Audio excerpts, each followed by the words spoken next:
मातर आरण्यकं गृहस्थानं श्वशुरौ यद्रजः कणाः स्वयमौद्वाहिकं गेहं तस्मै रामाय ते नमः। सर्वेभ्यः नमस्काराः। गृहे गृहे रामायणम् इति योजनायां सहस्रशः संस्कृतभारत्याः कार्यकर्तारः रामभक्ताः च वाल्मीकि रामायणस्य पारायणं प्रतिदिनं कुर्वन्तः सन्ति। तदङ्गत्वेन कश्चन संवादकार्यक्रमः अद्य आयोजितः अस्ति। एतस्मिन् कार्यक्रमे ज्येष्ठाः कार्यकर्तारः अस्माकं मार्गदर्शनं करिष्यन्ति। तेषां परिचयः अपि अग्रे भविष्यति। आरम्भे निर्विघ्नता सिद्ध्यै मङ्गलाचरणं करोति फाल्गुनी भगिनी। फाल्गुनी भगिनी आधुनिक विद्याभ्यासं प्राप्नुवती अस्ति। नृत्य गीतादि भारतीय कलासु कुशला अस्ति। इदानीं फाल्गुनी भगिनी मङ्गलाचरणं करिष्यति।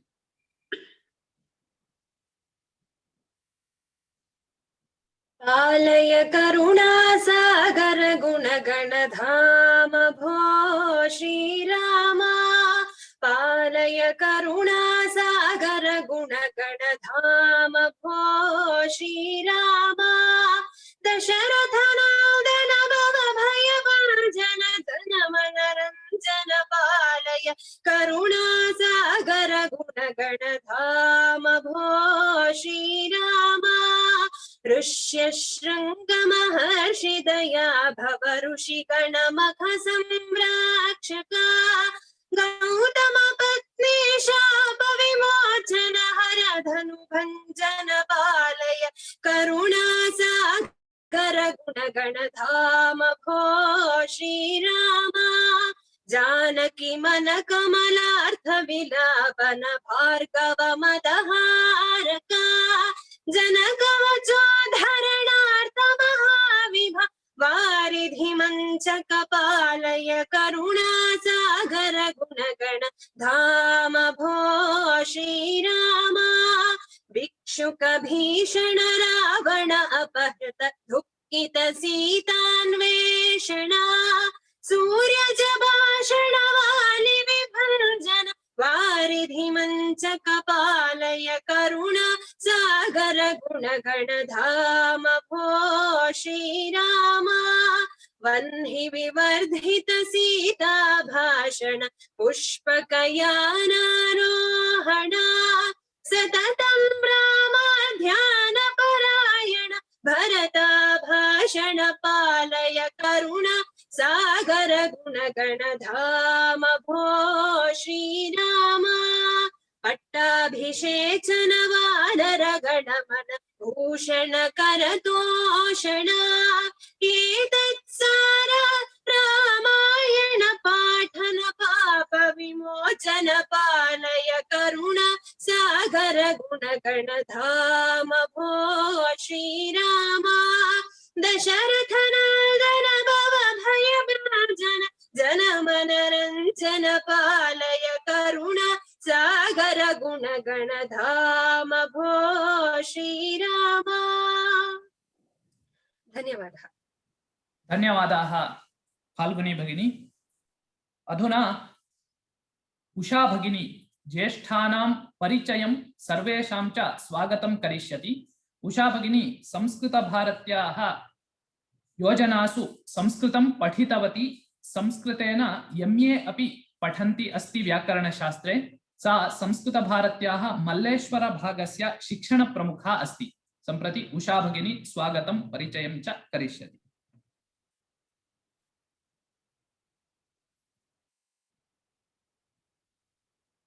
हरि ओम्। श्रूयते भगिनी, वदतु। नमस्कारः। श्रीमान् गोपबन्धु मिश्र महोदयः नितरां दक्षः वैयाकरणः नाना शास्त्रेषु निष्णातः। पूर्वं सम्पूर्णानन्द संस्कृत विश्वविद्यालये प्राध्यापकः आसीत्। काशी पंडित परंपरायाम् अध्ययनं तस्य सम्पन्नम्। फ्रान्स् देशे सः अतिथि उपन्यासकत्वेन अपि कार्यं न्यरवहत्। संस्कृतभारत्याः बहुभ्यः वर्षेभ्यः कार्यकर्ता अस्ति महोदयः। इदानीं संस्कृतभारत्याः अखिल भारतीय अध्यक्षः, विद्वत्परिषदः मार्गदर्शकः, तत्रापि अध्यक्षः, विश्वविद्यालयस्य कुलपतीनां समवायस्य अयं महोदयः प्रमुखः अस्ति। अधुना सोमनाथ संस्कृत विश्वविद्यालयस्य कुलपतिः अस्ति। महोदयाय हार्दं स्वागतम्। प्रोफेसर श्रीनिवास वर्खेडी महोदयः मूलतः कर्णाटकप्रदेशीयः। न्यायशास्त्रे नितान्तं निष्णातः। पूर्वं तिरुपति विश्वविद्यालये, हैदराबाद ओस्मानिया विश्वविद्यालये च कार्यं कृतवान्। सः प्रसिद्धसंस्थाभिः सह बहूनि संशोधनात्मककार्याणि कृतवान्। नाना राष्ट्रीयसमितिषु, शैक्षणिकसंस्थासु च मार्गदर्शकः अस्ति। सद्यः कविकुलगुरु कालिदास संस्कृत विश्वविद्यालये श्रीनिवास वर्खेडी महोदयः कुलपतित्वेन कार्यं निर्वहति। गोण्डा यूनिवर्सिटी इत्यत्रापि संस्कृतज्ञः कुलपतिः सम्पन्नः इति विशिष्टः अंशः। संस्कृतभारत्याः बहुभ्यः वर्षेभ्यः कार्यकर्ता अस्ति। सद्यः अखिल भारतीय उपाध्यक्षः अस्ति। शास्त्रे पुनः आधुनिक विद्यायां च अप्रतिहत गतिः महोदयः नैकविधानि नवानि संस्कृतानुकूलानि संस्कृत विकासात्मकानि कार्याणि करोति, कारयति च। महोदयस्य कृते हार्दं स्वागतम्। अन्ये सज्जनाः, रामोपासकाः, अखिल भारतीय अधिकारिणः, समाजस्य गण्याः मान्याः बहवः अत्र समागताः सन्ति। तेभ्यः सर्वेभ्यः अपि सश्रद्धं स्वागतसहितं प्रणामान् समर्पयामहे। नित्यपारायणिकाः च अत्र उपस्थिताः सन्ति, ये अस्याः योजनायाः, अस्य संवाद कार्यक्रमस्य प्राणभूताः सन्ति। तेभ्यः अपि वयं स्वागतं व्यवहरामः।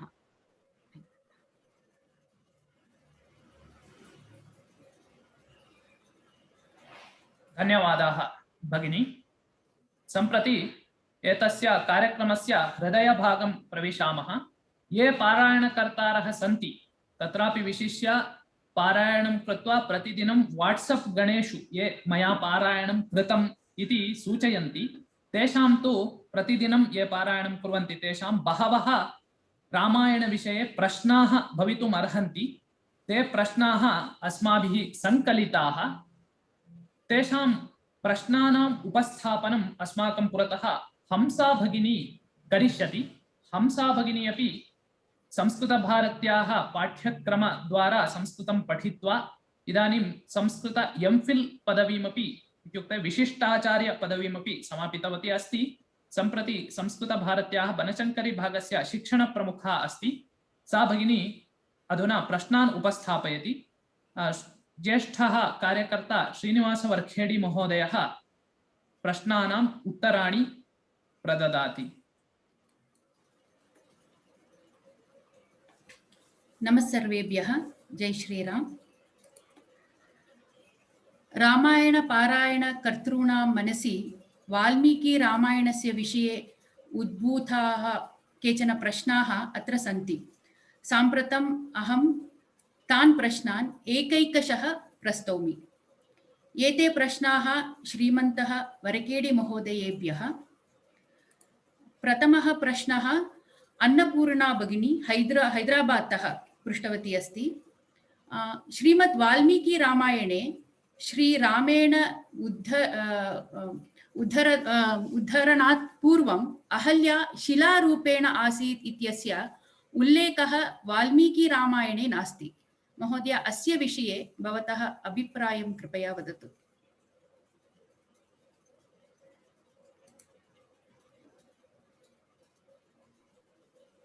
सर्वेभ्यः प्रणामाः।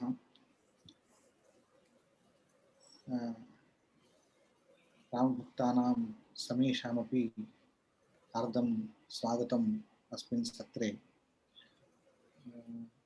हंसा भगिन्या अधुना क्रियन्ते प्रश्नाः, भवद्भिः कृताः प्रश्नाः तया अत्र उपस्थाप्यन्ते। मया एकैकशः तेषां यथा प्रमाणं समाधानं वक्तुं प्रयते। अत्र अन्येपि विषयाः भवेयुः, कदाचित् तद्विषये यदि चर्चा अपेक्षिता चेत् चर्चामपि करिष्यामः। अत्र वाल्मीकिरामायणे 48तमे सर्गे भगवदोक्तरीत्या अहल्याप्रसङ्गः समायाति। तत्र रामलक्ष्मणौ कुमारकौ विश्वामित्रेण महर्षिणा सिद्धाश्रम विषये बोधितौ। तत्र सिद्धाश्रमः यत्र गौतमस्य दाम्पत्यं प्राचलत्, तत्र समागतः देवेन्द्रः। देवेन्द्रस्य समागमेन, अज्ञातेन समागमेन दूषिता आसीत् अहल्या। तेन कारणेन कुपितः गौतमः तत्र शापम् अदात्। मम रूपं समास्थाय कृतवान् असि दुर्मते, अकर्तव्यमिदं यस्मात् विफलस्त्वं भविष्यसि इति देवेन्द्रं शप्तवान्। तथा शप्त्वा च वै शुक्रं भार्यामपि च शप्तवान्। किं शप्तवान्? इह वर्षसहस्राणि बहूनि निवशिष्यसि, वायुभक्षा, निराहारा, तप्यन्ती भस्मशायिनी, अदृश्या सर्वभूतानाम् आश्रमेऽस्मिन् वशिष्यसि।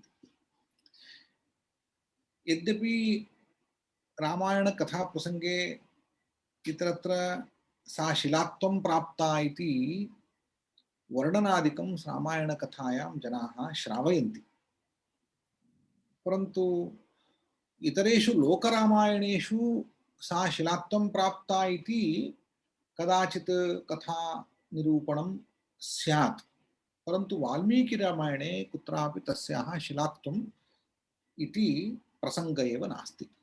स्पष्टं शापः उल्लिखितः अस्ति।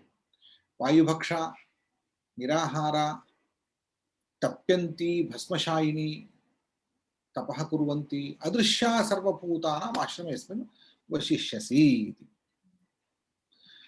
यदा तु एतद्वनं घोरं रामः दशरथात्मजः आगमिष्यति तदा पूता भविष्यसि। बहु स्पष्टम् उक्तमस्ति। तस्याः शापमोचन क्रमः अपि दर्शितः। शापात् मुक्ता भविष्यसि कदा? यदा रामः अत्र पादक्षेपं करिष्यति।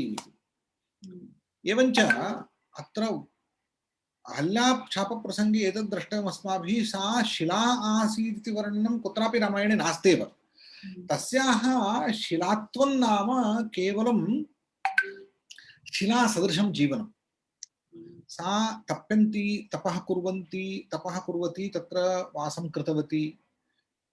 वासकाले शिलावत् स्थितवती, शिलावत् तपः आचरन्ती स्थितवती इत्यस्य कोऽर्थः? निश्चला आसीत्, भोगान् त्यक्तवती, तत्र निर्विकारा आसीत्। सर्वं त्यक्त्वा केवलं तत्र वर्षा ग्रीष्मादिकं सर्वविधान् ऋतुविकारान् सहन्ती, सहमाना, विकारान् सहमाना, निरन्तरं तप्यमाना सा तत्र वसति स्म। तत्र वायुभक्षा, निराहारा, भस्मशायिनी, सर्वभूतानाम् अदृश्या इति विशेषणानि सन्ति। अतः कुत्रापि सा शिलारूपिणी नासीत्। परन्तु शिलात्वमिति शिलासदृश्यं सादृश्यं प्राप्तवती इत्यर्थः। अन्यत्र कुत्रापि कथायाम् एवं भवति चेत् अस्तु नाम, यतः तपः यदा करोति सा शिला शिलावदेव स्थित्वा तपः करोति इति अर्थः, न तु शिलारूपिणी स्थित्वा तपः करोति इत्यर्थः। अन्यत्र यदश्चेत् व्याख्यानम् अत्र नास्त्येव, नापेक्षितमेव। यदा च रामः समायातः तदानीं सा स्वस्य तादृशं जीवनं परित्यज्य, अदृश्यत्वं परित्यज्य सा दृश्याभूत्। सा च चैतन्यं प्राप्तवती, पुनश्च जीवनं प्राप्य तत्र रामस्य पुरस्तात् स्थितवती इत्यर्थः। वस्तुस्तु अन्यदपि द्रष्टव्यम् अस्माभिः।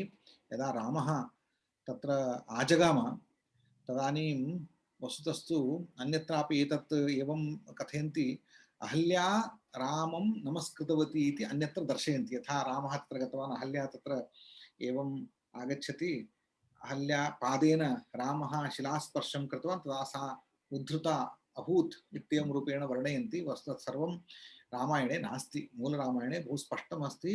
रामः एव मातुस्थानीयाम् अहल्यां नमस्करोति, भक्त्या नमस्करोति। एवञ्च रामस्य प्रणामेन सा अत्यन्तं, यतः सा तपस्विनी मातृसदृशा आसीत्, रामस्य मातृस्थाने आसीत्। रामः तस्याः सर्वान् दोषान् दूरीकृत्य रामः मातरं तां स्वीचकार इत्यर्थः। यदि रामः स्वीकरोति सर्वे स्वीकुर्वन्ति इत्यर्थः। तस्मिन् अर्थे तत्र एतादृशः कदाचित् दोषः केनचित् स्यात्, परन्तु पश्चात्तापेन यः तपः आचरति तद् भगवान् स्वीकरोति इत्यर्थः। यदा भगवान् स्वीकरोति सर्वपापविमोचनं स्वयं भवति इत्यर्थः। ततः तद् दर्शयितुमेव रामः तस्याः पादस्पर्शं चकार। अहल्यायाः यदि अहल्यायाः पापं यदि अभविष्यत्, सा इतोपि तस्याः पापस्पर्शः यदि अभविष्यत् तर्हि रामः तस्याः पादस्पर्शं न अकरिष्यत्। अहल्याः पापस्पर्शः नासीदिति सः पादस्पर्शं कृत्वा दर्शितवान्। अतः अहल्यायाः शिलात्वम् इति नास्ति, शिलासदृशत्वं शिलारूपत्वम् इति कृत्वा अन्यत्र व्याख्यातमस्ति, तावदेव। तत् रामायणस्य यानि विशेषणानि तस्य विवरणम् अन्यत्र व्याख्यानं कृतम् अन्यकथासु, तथैव स्वीकर्तव्यं नास्ति इति स्पष्टम्। धन्यवादः महोदय। अग्रिमप्रश्नः अपि अन्नपूर्णा भगिन्या एव लिखितमस्ति। इन्द्रेण सर्वदा क्लेशः किमर्थं क्रियते, तथापि तं देवेश्वरः इति किमर्थं मन्यते? वयं पश्यामः। कः क्लेशः? भवताम् इन्द्रः क्लेशं ददाति। अश्वहरणस्य विषये वा भवतु? सत्यं, तत्र पश्यन्तु, एकं कथयाम्यहं। राज्ञः इदानीं राजा यः वर्तते सः यथा प्रजासुखे सुखं राज्ञः, प्रजासुखे सुखं राज्ञः इति प्रजानां सुखं राज्ञः सुखकरणं राज्ञः कर्तव्यम्। अपेक्षायां सत्यां प्रजायाः क्लेशकरणमपि राज्ञः कर्तव्यम्। माता यथा जननी पुत्राय सर्वदा मधुराणि ददाति, सन्तोषं जनयति, परन्तु कदाचित् ज्वरपीडिते पुत्रे किं करोति? ज्वरपीडिते पुत्रे औषधमेव ददाति, अवश्यं तत्र कटुकषायान् दत्त्वा तं ज्वरपीडनात् वारयति। तर्हि किमर्थं कषायं ददाति इति चेत् तत्तु दातव्यं भवति, तत् कर्तव्यमस्ति। एवं राज्ञः सः त्रिलोकेश्वरः, देवेश्वरः इन्द्रः त्रिलोकनाथः, तस्य दायित्वं केवलं देवलोके नास्ति, सः त्रिषु लोकेषु तस्य अधिकारः वर्तते। तत्र मानुषलोकेपि तस्य अधिकारः अस्ति। तेन यः कोऽपि पुरुषः स्व अनधिकारे सत्यपि स्ववशे यदि अधिकां सम्पदं सम्पादयति, अधिकं धनम् अर्जयति, एकत्र गूहति चेत् तत् तेन निराकर्तव्यं भवति। यथा इदानीमपि यदि कोऽपि जनः स्वस्य अधिकारापेक्षया अधिकां सम्पदं सङ्गृह्णाति चेत् सर्वकारः किं करोति? सर्वप्रथमं तस्य धनम् अपाकरोति, तस्य धनं यथा सः विनियोगं न कुर्यात् तथा तत् सीज़् करोति। प्रथमं तत् करणीयं भवति। यत्र कदाचित् विश्वामित्रादयः अन्येपि ऋषयः अपि यदि स्वयोग्यतापेक्षया अधिकं तपस्सम्पदं सङ्गृह्णन्ति चेत् तन् निवारयति। यतः कदाचित् कश्चित् बली भवति चेत् लोकपीडां जनयति इति तस्य अभिप्रायः। यः कोऽपि स्वाधिकारापेक्षया स्वयोग्यतापेक्षया अधिकं बलम् अर्जयति चेत् सः अवश्यं लोकपीडां जनयति इत्यर्थः। तदर्थं देवेन्द्रेण तत् निवारणं कर्तव्यमेव। अतः कानपि उपायान् कृत्वा सः एतत् सर्वं करोत्येव। तस्य कर्तव्यं, तदर्थं करोति, न तु क्लेशाः जननीयाः इति नास्ति। एवमेव कदाचित् सर्वकारः टैक्स् दत्त्वा निवारयति। कश्चित् यदि आयुधादिकम् अधिकं सङ्गृह्णाति चेत् आयुधादीन् यथा अधिकं न सङ्गृह्णीयात् तथा सर्वकारः निर्बन्धान् करिष्यति। तथा राज्ञः कार्यम्। एवं शम्भुकवधप्रसङ्गेपि एवं प्रसङ्गं भवन्तः स्मरन्तु, यत्र रामस्य सविधे सः आगत्य मम पुत्रः एवं आयुरासीत् एवं इति सः निरूपयति। तदानीं शम्भूकस्य वधप्रसङ्गः तत्र आयाति। अत्र जनाः बहवो न जानन्ति, सः शम्भूकः तपोबलेन कुत्रचित् लोकपीडां कर्तुं परीक्षां कृतवान्। भवन्तः न जानन्ति एतत्। वस्तुतः सत्यं किमस्ति इत्युक्ते, कदाचित् तथा इदानीं मिसैल् टेक्नालजी कश्चित् निर्माति चेत्, अथवा बाम्ब् टेक्नालजी यस्य देशस्य सविधे भवति सः कुत्रचित् परीक्षणं करोति खलु, कुत्रचित् परीक्षणं करोति। परीक्षणं कृत्वा स्वबलं परीक्षते। इदानीम् अहं मम बलं स्थिरं जातम् इति परीक्षते। तथा शम्भूकोऽपि स्वस्य बलं कुत्रचित् परीक्षितवान्। तेन कारणेन तस्य मरणम् अभवत्। अतः राजा रामः तत् निरुद्धवान्।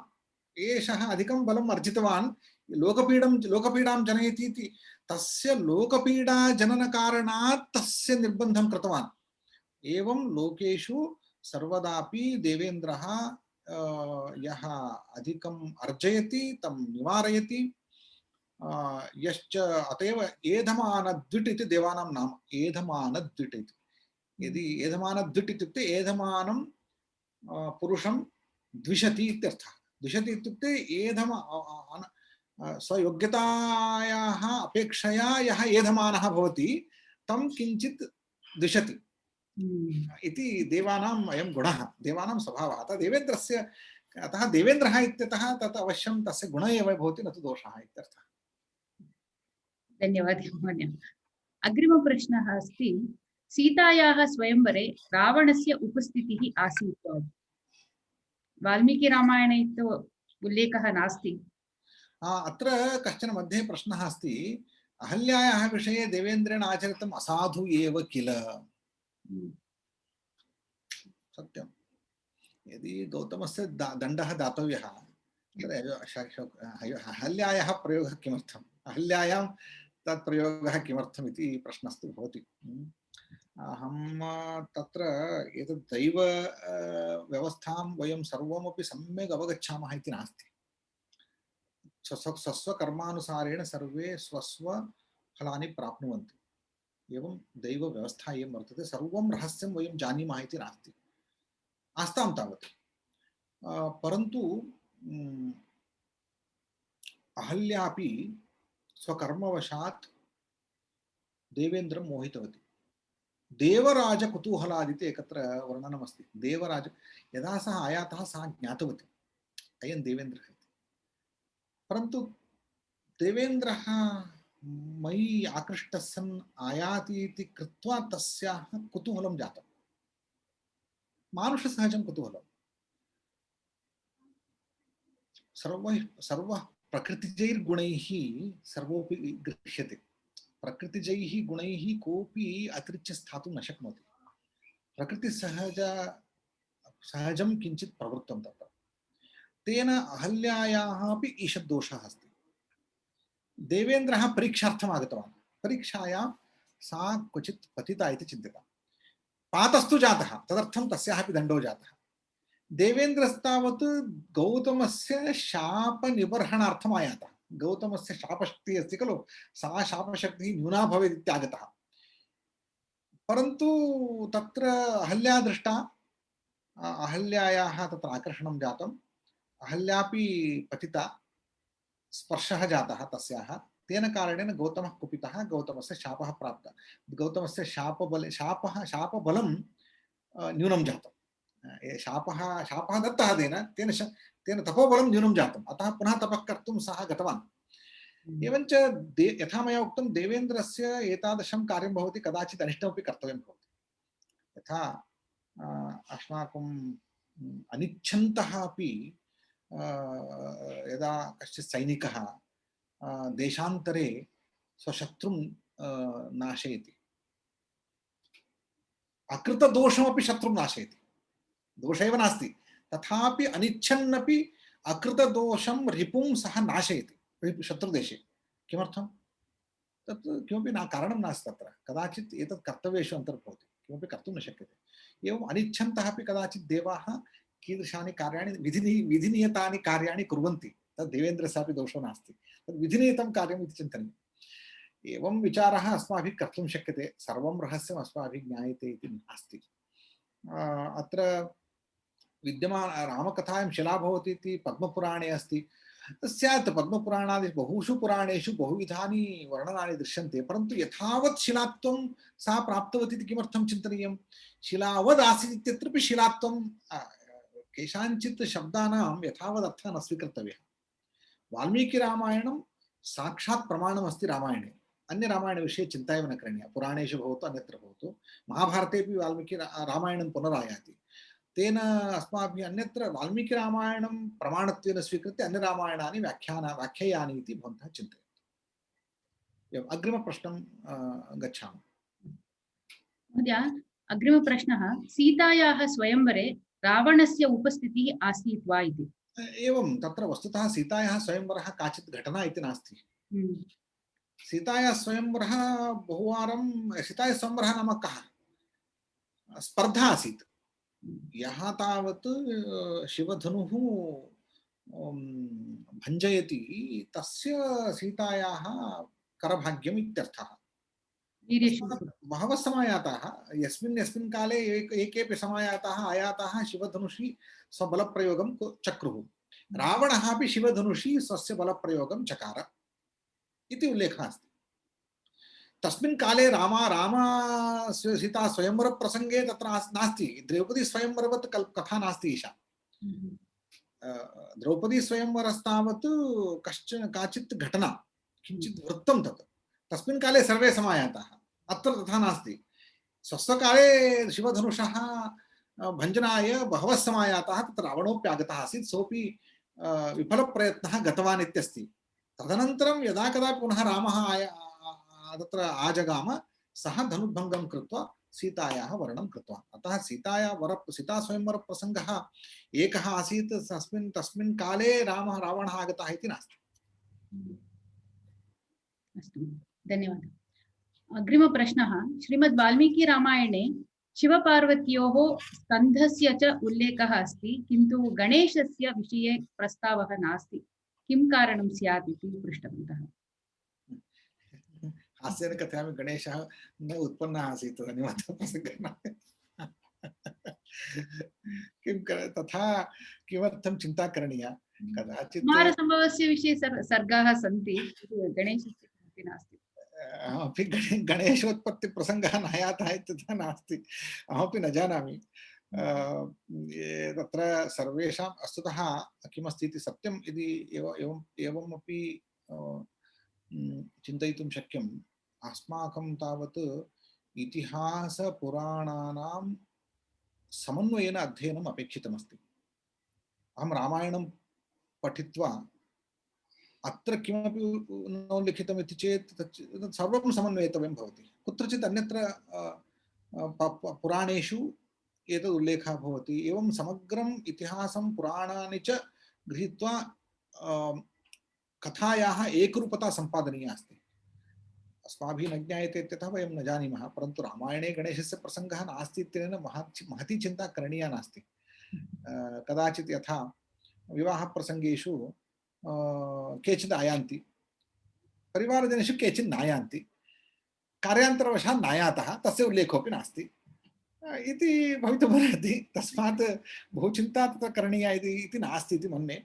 तथापि एकेपि अन्येपि उत्तरं यच्छन्ति दातुं शक्नुवन्ति चेत् ते कर्तुं शक्नुवन्ति, अहं न जानामि। महोदय धन्यवादः। अग्रिमप्रश्नः प्राज्ञा भरत् इति ठाणे-तः सः प्रेषितवती। यज्ञबलिविषये किञ्चित् प्रकाशयताम् इति। तत्र बलिविषये अद्य चाट् बाक्स् मध्ये अपि केनापि पृष्टमस्ति। यज्ञबलिविषये तद्विषये बहु प्रश्नस्य अभिप्रायः नावगतः मया। आङ्ग्लभाषायां तया लिखितमस्ति। At the time of Uttarkameshti Yajna, the sacrifice of so many horses, birds and other animals are told. If it is true, how respective gods get satisfied and come and take their part? Ashwasya पश्यन्तु, नरबलि तस्य उल्लेखः अपि आसीत्। बलिविषये जनाः बहु विवदन्ते। विवादेषु अहं न गच्छामि, परन्तु वैदिक यज्ञकाले बलिस्तावत् अंगीकृता प्रक्रिया। बलिः इत्युक्ते त्यागः।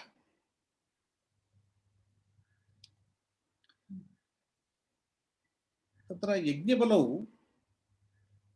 यज्ञबलिकाले प्राणिनां पक्षिणामपि बलिः दीयते इति वर्तते, परन्तु बहवः बहुविधानि व्याख्यानानि कुर्वन्ति। इष्टिषु मीमांसकरीत्या वास्तविकप्राणिनामेव बलिः आसीदित्यपि अङ्गीकुर्वन्ति। प्राणिबलिरेव आसीत्, प्राणिनः एव बलीकृताः, बलिरूपेण दत्ताः। बलिः नाम दानं, त्यज्यमानद्रव्यं बलिरित्युच्यते। परन्तु मम व्याख्यानं किञ्चित् अस्ति, तदनन्तरं कथयामि। परन्तु अनन्तरकाले बहुभिः वैदिकैः आचार्यैरपि यज्ञबलिः तावत् प्राणिबलिरूपः नासीत्, तत् भ्रान्त्या तथा क्रियते। वस्तुस्तु वेदेषु वैदिकेषु यज्ञेषु च कुत्रापि प्राणिबलिः न स्वीकृतः, तत् अपितु पिष्टपशुबलिरेव आसीत् इति व्याख्यानं बहुभिराचार्यैः कृतं विद्यते। वस्तुतः एतेषां प्राणिनां बलिः नाम कोऽर्थः इति चेत्, यः कोऽपि पुरुषः, सः पुरुषे नाना प्राणिनां स्वभावाः भवन्ति। अश्वस्वभावः, प्राणिपशुपक्षीणां स्वभावः तत्र भवति। तद्रूपतां सः पुरुषः प्राप्नोति। तद्रूपतां सः परित्यजेत् इत्यर्थः। तद्रूपतां परिस्थितिः तादृश पशुस्वभावं सः परित्यजेत् इत्यर्थः। एवञ्च पशुस्वभावस्य बलिः इत्यर्थः। तत्सङ्केतरूपेण तदाकारं पिष्टं कृत्वा तत् यज्ञे बलिः दीयते स्म इति एकं व्याख्यानम्। एवञ्च पुरुषे ये स्वभावाः पशुस्वभावाः भवन्ति, ते स्वभावाः क्रमशः त्यज्यन्ते इत्यर्थः। इति साङ्केतिकरूपेण पिष्टपशु बलिः तत्र आसीदिति वैदिकाः अनेके आचार्याः कृतवन्तः। तद् एकम्। द्वितीयं तावत् मम मनसि एवं भाति, प्राणिनां बलिर्नाम अग्नौ बलिः इति केन उक्तम्? त्यागः बहुविधः भवितुमर्हति। इदानीं जलबलिः क्रियते इत्यस्य अर्थः जलेन बलिं कृतं अग्नौ जलं स्थापयति वा? जलं स्थापयति चेत् अग्निः नश्यति। एवञ्च तद्योग्यता द्रव्ययोग्यतानुसारेण बलिः कर्तव्यः इति। यथा तत्र देवबलिः इत्यस्ति, भवन्तः न जानन्ति वा? भूतबलिः इत्यस्ति, अनन्तरं प्राणिबलिः इत्यस्ति। यथा अस्माकं प्रत्यहं वैश्वदेव होमानन्तरं पशुप्राणिनां कृते अन्नबलिः क्रियते। तत्र अन्नं तत्र त्यज्यते, अन्नबलिः क्रियते, पशुभूतानां कृते अन्नबलिः क्रियते इत्यस्य कोऽर्थः? तत्र अग्नौ अन्नं न स्थाप्यते, अपि तु गृहात् बहिः यत्र पशवः पक्षिणश्च आयान्ति तत्स्थाने अन्नं स्थाप्यते। तत्तु भूतबलिः इत्यर्थः। भूतानां कृते, पशूनां पक्षिणां कृते बलिः त्यागः, अन्नत्यागः, अन्नद्रव्यत्यागः इत्यर्थः। यज्ञे बलिः सर्वथा अग्नौ आसीत् इति कः उक्तवान् इति न ज्ञायते। बलिः कर्तव्यः इति सत्यं, परन्तु अग्नौ केषाञ्चित् द्रव्याणाम् अन्येषु योग्यस्थानेषु कर्तव्यः। यथा गोबलिः इत्युक्ते गोरूपस्य द्रव्यस्य उपयोक्तरी ब्राह्मणे दानम् इत्यर्थः। एवं जनाः अधुना नाणकानि भवन्ति खलु, नाणकानि कुत्र स्थापयन्ति? नद्यां स्थापयन्ति। नद्यां न स्थापनीयं। किमर्थं नद्यां स्थापनीयं? तत् नदी न स्वीकरोति खलु, नद्याः प्रयोजनं नास्ति। अतः तत्र ब्राह्मणाय दातव्यम् अथवा कस्यचित् पुरुषाय दातव्यं, भिक्षवे दातव्यं। नाणकं यदस्ति तस्य स्थानं न अग्निः न जलं, तत् पुरुषः कश्चित् भिक्षवे दातव्यमस्ति। एवञ्च एवं यथा तत्तद् पात्रयोग्यतानुसारेण बलिः कर्तव्यः इत्यस्ति खलु, तद्रूपेण यज्ञकाले एवं रूपेण बहूनां प्राणिनां बलिः आसीत्, तस्मिन् अर्थे बलिशब्दः स्वीकर्तव्यः इति मे भाति। परन्तु रामायणादिषु तत्र बलिः कृतः इति चेत् तस्य सर्वेषु यज्ञेषु अयं प्रश्नः अस्ति, तद्विषये बहु चिन्तनीयं नास्ति, पृथक् चिन्तयामः।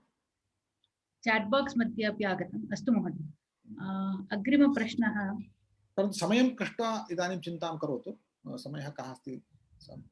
अग्रिमप्रश्नः, बालकाण्डे दशाधिकसर्गेषु महर्षेः विश्वामित्रस्य विषये प्रोक्तः अस्ति। अस्य वैशिष्ट्यं एवं बहु एतत्तु अवश्यं रामस्य विवाहविषये अपि बाल्यावस्था विषये अपि बहु न उक्तं, किन्तु विश्वामित्रस्य विषये प्रायः दशाधिकसर्गाः सन्ति। किमर्थं न करणीयं? किमर्थं वैशिष्ट्यमस्ति? किमर्थमिति चेत् यदा च सः दशरथस्य पार्श्वे समायातः तदानीं शतानन्देन विश्वामित्रस्य वर्णनं कृतमस्ति, विश्वामित्रस्य बलम् उक्तमस्ति, विश्वामित्रस्य क्षात्रं बलं, विश्वामित्रस्य ब्राह्मं तेजः, तत्सर्वं प्रतिपादितं। तेन दशरथः विश्वामित्रस्य सविधे स्वपुत्रौ रामलक्ष्मणौ उपायनीकुर्यात् इत्यर्थः। अतः गुरुवैशिष्ट्यं तत्र प्रतिपादितं, गुरोः विश्वामित्रस्य वैशिष्ट्यं प्रतिपादितं। यतः गुरुः यदि योग्यः तस्य विधे स्वपुत्रौ शिष्यत्वेन सः न्यस्यति, अन्यथा न करिष्यति, तदर्थम् एकत्र। पुनश्च सीताविवाह प्रसंगेपि यस्य एतादृशस्य विश्वामित्रस्य शिष्योऽसौ रामः इति रामस्य वैशिष्ट्यं वर्णयितुं विश्वामित्रस्य वैशिष्ट्यं वर्णितं। किम् अधुना किम् एतावता रामायण प्रसंगे रावणस्य वैशिष्ट्यं दशाधिकैः सर्गैः वर्णितमस्ति। रामायणस्य वैशिष्ट्यं तत् रामस्य वैशिष्ट्यं न्यूनं वर्णितमस्ति, रावणस्य वैशिष्ट्यम् अधिकं वर्णितमस्ति कुत्रचित्। किमर्थम् इत्युक्ते वस्तुतः अयोध्यायां रामपट्टाभिषेककाले रावणस्य वर्णनं किमर्थं कर्तव्यं? चत्वरेषु किमर्थं रावणस्य वैशिष्ट्यम् उक्तं चेत् एतादृशस्य रावणस्य वधं कृतवान् रामः, भगवान् रामः इत्युक्ते रामस्य वैशिष्ट्यं वर्णितं प्रायम्। अतः रावणस्य वैशिष्ट्यवर्णने रामस्य वैशिष्ट्यं वर्णितं स्यात्। तदर्थं विश्वामित्रस्यापि एवं रूपेण वैशिष्ट्यं वर्णितं, तद् अत्यन्तम् उचितमस्ति इति अस्माभिः गृहीतम्। धन्यवादः। अग्रिमप्रश्नः, कात्यायनी इति बेङ्गलूरुतः सा प्रेषितवती। दशरथेन कौसल्यादयः महाराज्ञः श्रीरामस्य विवाहार्थं न नीताः, किमर्थम् इति? नानीताः इति अस्ति वा, उल्लेखः अस्ति वा? ते नानीताः नानीताः इति उल्लेखः अस्ति वा? तेषाम् उपस्थितिविषये किमपि न लिखितम् इति स्यात्। कदाचित् विवाहप्रसङ्गे उपस्थितिविषये उल्लेखः नास्ति, तेन किम्? अस्तु महोदय। फोटो मध्ये कश्चित् नागतः इत्यतः विवाहप्रसङ्गे सः नास्ति इति नार्थः। आल्बम् मध्ये प्रायः सीतारामयोः विवाह आल्बम् मध्ये प्रायः ते आल्बम् मध्ये कदाचित् उपस्थितिः राज्ञीनां नासीत् इति हेतोः तत्र एवं सन्देहः भवति, कदाचित् सा आगता वा न वा इति फोटो आल्बम् मध्ये न दृश्यते चेत् अवश्यं सन्देहः भवति इति जानामि, परन्तु तत् प्रमाणं न भवति तत् ताः नागताः इत्यत्र। परन्तु आगताश्चेत् उल्लेखः भवेत् विवाहप्रसङ्गेषु, परन्तु कदाचित् विवाहप्रसङ्गः अत्यल्पैः शब्दैः वर्णितः। वस्तुतः भवद्भिः दृष्टं बहु विस्तृतं किमपि नास्ति, बहु विस्तृतं किमपि नास्ति। दशरथः वस्तुतः पूर्वविवाह प्रसंग एव अधिकः वर्णितः स्वयंवरकाले। तदनन्तरं विवाहः जातः, विवाहः नाम अग्नि साक्षिकः विवाहस्तावत् दशरथागमनानन्तरं जातः इत्येव अस्ति, न तु पूर्वमेव। तत्र किमर्थं वस्तुतस्तु पश्यन्तु, तत्र प्रतिज्ञा कृता चतुर्णां भातॄणां कृते चतस्रः एताः कन्यकाः इत्येवं रूपेण किञ्चिदस्ति किञ्चित् नास्ति। तत्र रामायणे लक्ष्मणः अग्रजो वा भरतः अग्रजो वा इत्यत्रापि सन्देहः दृश्यते इत्यपि। एवं वयं किञ्चित् एतासु कथासु निर्दिष्टं किमपि वक्तुं न प्रभवामः। तादृशसन्देहस्थानानि सन्ति एव, तावता चिन्ता न करणीया। वस्तुस्तु ताः अपि तत्र उपस्थिताः इत्येव मे अभिप्रायः। कदाचित् अल्बम् मध्ये तासां दर्शनं न स्यात्। अग्रिम प्रश्न एतं प्रश्नं बहुभिः पृष्टमस्ति महोदय। श्रीमद् वाल्मीकि रामायणे बहुत्र जनानाम् आयुः सहस्राधिकाः वर्षाः आसीत् इति, तपसः कालः अपि सहस्राधिकवर्षाः आसीत् इति उल्लेखः अस्ति। तर्हि त्रेतायुगे कालगणना कीदृशी आसीत् इति? एवं वस्तुतः कालगणना द्विधा वक्तव्यम् अस्माभिः।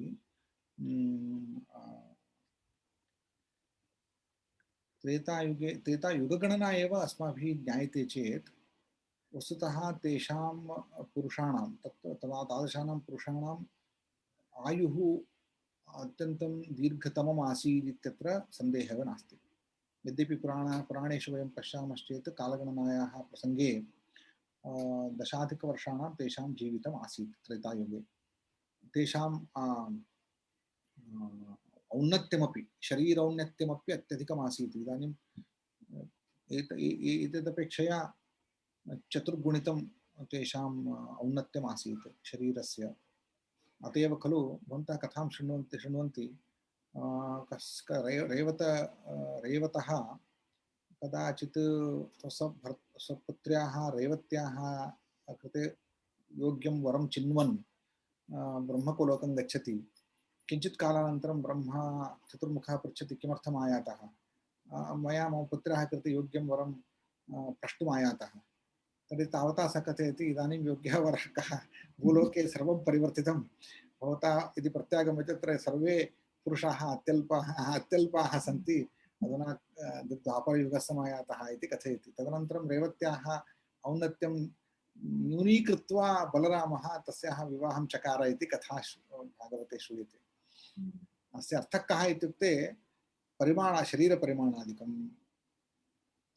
कालपरिमाणादिकं भिन्नमेव आसीत् तेषां सहस्र। अत एव रामायणेपि अन्यत्रापि पुराणेषु दशवर्षसहस्राणि तदनन्तरं दशवर्षशतानि च दशवर्षसहस्राणि दशवर्षशतानि च इति 11,000 रामस्य राज्यकालः इति। अन्यत्र क्वचित् पद्मपुराणे 14,000 तर्हि कथम् इति सङ्गमः अपि कृतः वर्तते आचार्यैः। तयोः मध्ये यः कालभेदः अस्ति तत् चान्द्रमानम् आश्रित्य एकत्र उक्तमस्ति, सौरमानम् आश्रित्य अपरत्र उक्तमस्ति। एवं च दिनत्रयस्य यः भेदः सः वर्षेषु दृश्यते इति तद् दर्शितमस्ति। एवं सहस्राधिकवर्षाणां तेषाम् आयुः आसीत् इत्येव मन्यतां। कः क्लेशः? प्रमाणं किं? रामायणमेव प्रमाणं। सन्देहः कः? वयं न जीवामहे। वयं न जीवामः इत्येतत् ते न जीवन्ति स्म इत्यत्र प्रमाणं न भवति। वयं न जीवामः इति चेत् वयं न जीवामः, ते जीवन्ति चेत् ते जीवन्ति। अतः एतादृशविषयेषु शब्दः एव प्रमाणं। सन्देहस्य अवसरः अस्ति, वस्तुतः सन्देहबीजानि सन्ति, सन्देहबीजं नास्ति इति न कथयामि अहं, परन्तु प्रमाणमपि अस्ति इति हेतोः अस्माभिः अङ्गीकर्तव्यम्। यदि भवतां सन्देहः अस्ति, सन्देहः तदर्थं शास्त्रकारैः व्याख्यानमपि कृतमस्ति बहुभिः। यथा पक्ष मासवचनः, पक्षशब्दः मासवचनः इत्यस्ति। अस्माकं शास्त्रेषु कदाचित् कालगणनायां पक्षः इति मासार्थे स्वीक्रियते। एवं वर्षशब्दः अपि अहं वर्षशब्दम् अहं सीजन् इत्यस्मिन् अस्थे व्याख्यानं करोमि, ऋत्वर्थे व्याख्यानं करिष्यामि। ऋत्वर्थे वर्षशब्दः स्वीकृतः इत्युक्ते मासत्रयम् एकः ऋतुः मासद्वयं भवति अथवा मासत्रयं भवति। तर्हि वर्षः इत्युक्ते तावदेव 60 दिनानि अथवा 70 दिनानि ऋतुकालः, तस्मिन् काले वर्षं सम्भवति, अतः तत् सीजन् इत्यस्मिन् अर्थे। तर्हि व्याख्यानं क्रियते चेत् उचितमेव भवति, तावन्ति वर्षाणि तैः जीवितम् इति अस्माभिः वक्तुं शक्यते। तस्मात् एवं व्याख्यानादिकं स्वकालापेक्षया न तत्कालापेक्षया व्याख्यानं करणीयम् इति हेतोः कोऽपि क्लेशः नास्ति। अत एव शम्भुक्रोधप्रसङ्गे स्वपुत्रस्य आयुः सः ब्राह्मणः निरूपयति 10 वर्षसहस्राणि आसीत् तस्य आयुः इति।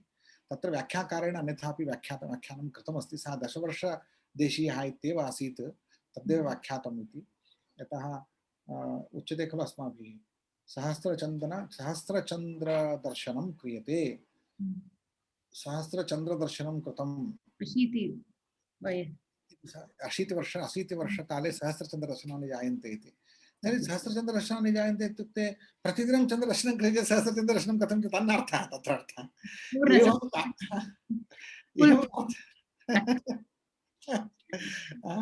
सहस्रचन्द्रदर्शनम् इत्युक्ते प्रतिदिनं चन्द्रदर्शनं न गण्यते तत्र। एवं काले काले अतएव व्याख्यानकाले किं द्रष्टव्यमिति अस्माभिः द्रष्टव्यं, तदेव तत्र उच्यते। यदि चन्द्रदर्शनमिति यदि विशिष्टं चन्द्रदर्शनं यदि पश्यामः वयं गणेशोत्सवकाले क्रियते खलु, तदनन्तरं क्रियते, तद्वयं यदि गणयामश्चेत् वर्षे एकवारम् आयाति इत्यतः सहस्रचन्द्रदर्शनम् इत्युक्ते सहस्रवर्षाणि भवन्ति। किं सहस्रवर्षाणि स्वीकरणीयानि वा, सहस्रदिनानि स्वीकरणीयानि वा? एवं चेत् तत्र व्याख्यानतो विशेषप्रतिपत्तिः, व्याख्यानमेव आश्रयणीयं। तदर्थं रामायणस्य व्याख्यानानि आश्रयणीयम्। बहु धन्यवादः महोदय। इदानीम् अहं प्रश्नं गोपबन्धु महोदयेभ्यः पृच्छामि। बहु धन्यवादः महोदय। नमस्कारः। एवं कदाचित् अहं सप्रमाणं कदाचित् विनोदेन उत्तराणि दत्तवान्। सर्वं यथार्थमिति न मन्यतां, परन्तु एतादृशजिज्ञासाः भवेयुः, इतोपि समीचीनानि उत्तराणि भवेयुः। क्वचित् मया परिहासेन उक्तमपि तत् मया उच्यते, बिभेत्यल्पश्रुताद्वेदः मामयं प्रहरिष्यति इति। अतः इतिहासपुराणाभ्यां वेदं समुपब्रह्मयेत्। इतिहासपुराणाभ्यां वेदं समुपब्रह्मयेत्। रामायणस्य व्याख्यानमपि अस्माभिः समग्र इतिहासस्य समग्रपुराणानाम् अर्थं मनसि निधाय एतादृशं व्याख्यानं करणीयं भवति। कदाचित् अस्माकं दोषः अपि तत्र भवति, परन्तु शनैः शनैः वयं कर्तुं शक्नुमः। धन्यवादः। धन्यवादः महोदय। एते प्रश्नाः अहं श्रीमन्तः गोपबन्धु महोदयेभ्यः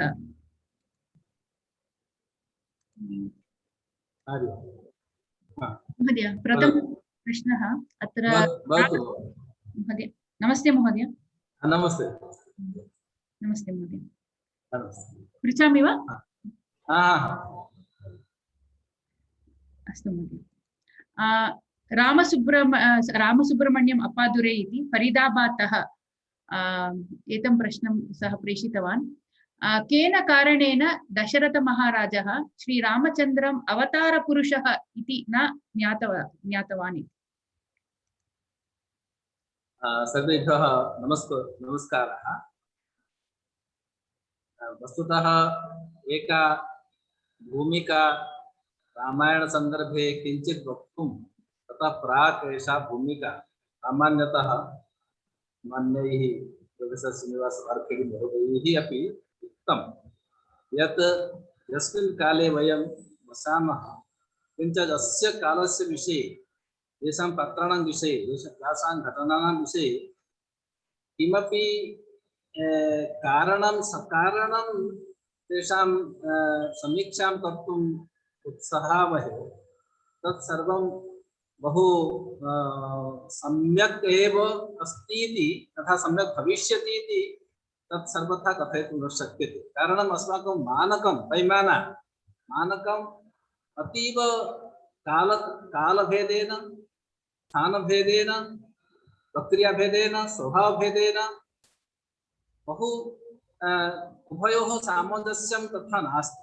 अतः एकया दृष्ट्या औचित्यदृष्ट्या सर्वथा रामायणस्य किं लक्ष्यं रामायणद्वारा किं लक्ष्यं रामादिवत् प्रवर्तितव्यम् इति कथनस्य पृष्ठभूमौ किम् अस्ति तद् एकवारं लक्ष्यं निश्चितं भवति चेत् सर्वे विषयाः समाहिताः भवन्ति। अन्यथा एतेषु प्रसङ्गेषु औचित्यदर्शनं सर्वथा तर्कसङ्गतिः एतत् सर्वं तस्मिन् मध्ये गत्वा पुनः रामादिवत् प्रवर्तितव्यं तत् प्रवर्तनहेतवः के इति के स्युः इति तस्मिन् विषये कदाचित् अस्माकं दूरस्थितिः भविष्यति इति एकं निवेदनम्। अतः ये रामायण माध्यमेन पूर्णभारतीयसंस्कृतौ विश्वसंस्कृतौ यत् वैशिष्ट्यम् आपादितं समाहितं तत् पुरतः निधाय वयं सर्वथा चलामः चेत् रामायणपारायणमिदं रामायणपारायणस्य पृष्ठभूमिः किञ्च लक्ष्यं सर्वमपि समाहितं भविष्यति इति एकं निवेदनं कृत्वा अग्रे यथाशक्ति यथामति किञ्चित् वक्तुम् उत्सहे। तथा महाराजस्य दशरथस्य मूलमेव तस्य चिन्तनं चिन्ता पुत्रः नास्ति अतः तेन कारणेन महती चिन्ता महान् उद्वेगः पुनः ऋषीन् आह्वयति प्रार्थयति तस्य पुनः यज्ञं विदधाति करोति पुत्रः प्राप्तः। इदानीं ज्येष्ठे पुत्रे महान् स्नेहः अतीव स्नेहः बहुवारं तस्य वर्णनम् आगच्छति किञ्च महर्षिः विश्वामित्रः आगच्छति तस्मिन् काले तेन वचनमपि दत्तं यत् मया भवद्भिः कथयिष्यते तत् सर्वं दातुं कर्तुं प्रभविष्यामि। किन्तु यदा सः तेन प्रार्थितं रामः इष्यते इति पुनः राक्षस्याः वधविषये तस्मिन् समये सः तथा वर्णयति एषः पश्यतु पुनः स्ववचनात् पृष्ठभूमौ पृष्ठे गच्छति। तेन कारणेन विश्वामित्रस्य महान् कोपः तेन कारणेन पुनः वसिष्ठः गुरुः वसिष्ठः आयाति प्रबोधयति महाराज एवं किं करोति भवान् कुलस्य एषः धर्मः दत्तवचनस्य रक्षणं करणीयं यत्किमपि भवतु नाम। अर्थात् राजा दशरथः वदति केवलम् ऊनविंशवर्षदेशीयः एषः 16 वर्षः मे राम तथा न युद्धयोग्यताम् अस्य पश्यामि। तथा प्रसंगे पुत्रस्य रूपं दृश्यते। सामान्यतः एकः पिता लघुपुत्रः पुनः 16 वर्षदेशीयः एतावत् राक्षस्याः वधः यज्ञसंरक्षणं तस्मिन् काले एतावान् कालः नासीत् तस्मिन् काले इति सर्वं किमपि सः पितृरूपेण पश्यति। यतः अवताररूपेण कदाचित् कृष्णावतारे अपि वयं पश्यामः यशोदा पश्यति किञ्चित् पुनः विस्मरति पुनः पुत्रस्नेहम् आचरति। वसुदेवः पश्यति पुनः पुत्रस्नेहम् आचरति। देवकी पश्यति पुनः विश्वरूपं पश्यति किन्तु पुत्रस्नेहम् आचरति। स्वयं भगवान् अपि लीलां करोति सः रोदिति एवं धावति स्वर्णमृगस्य पृष्ठे धावति। एतत् सर्वं किं दौक्तिकतां कीदृशीं दौक्तिकतां दर्शयति तद्विषये सर्वं किमपि प्रामाणिकं भवेत् चेत् पुनः अवतारेण सर्वं साधनीयम् आसीत्।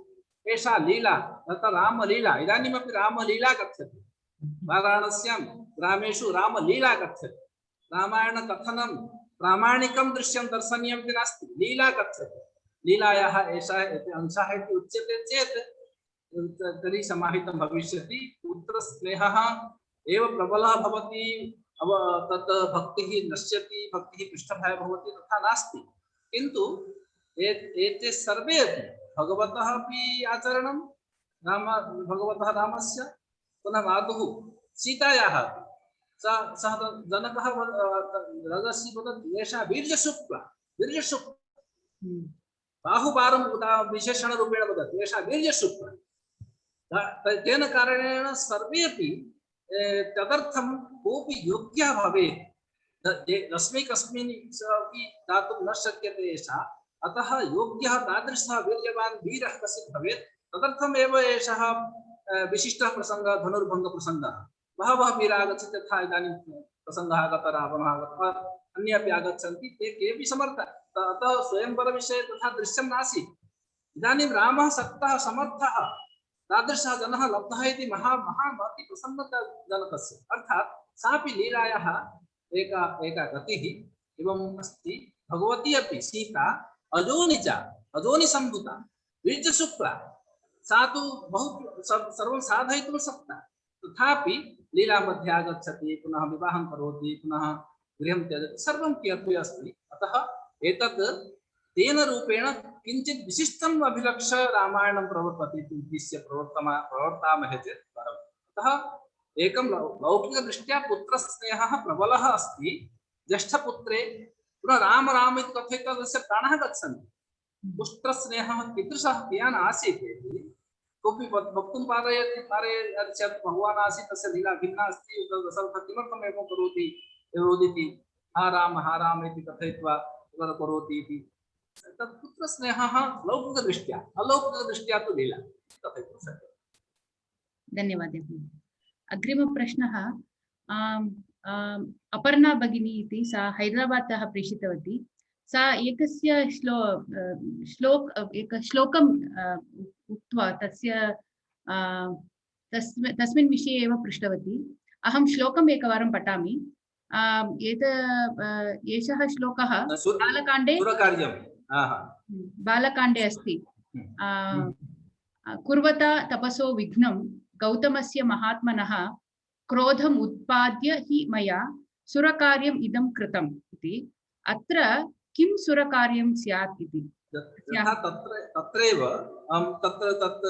प्रश्नः मम पार्श्वे आगतः आसीत् सा प्रसङ्गः मया दृष्टः सा वदति सुरकार्यं यथा तस्य अभिशापकारणेन भवति ततः इदानीं सा चिन्तितः उद्विग्नः लौकिकदृष्ट्या तत् पृष्ठभागे किम् अस्ति सा वदति यत् तदेव प्रमाणं चिन्तयामहे तर्हि सः कोपम् उद्भावयितुं गौतम ऋषेः कोपम् उद्भावयितुं सः दत्तवान् आसीत् किन्तु ततः पूर्वं यत् आचरितं तेन तादृश कोप उद्भव कारणेन तदेव करणीयम् आसीत् इतर उपायः नासीत् इति कथयितुं न शक्यते अर्थात् मुनिपत्नी सङ्गमः कपटवेषेण गत्वा तद् आचरणम् एकेन देवराजरूपेण विद्यमानेन सत्तत्कृतुना एतत् आचरणीयम् एतेन मुखेन एव कोप उद्भव तर्हि कोप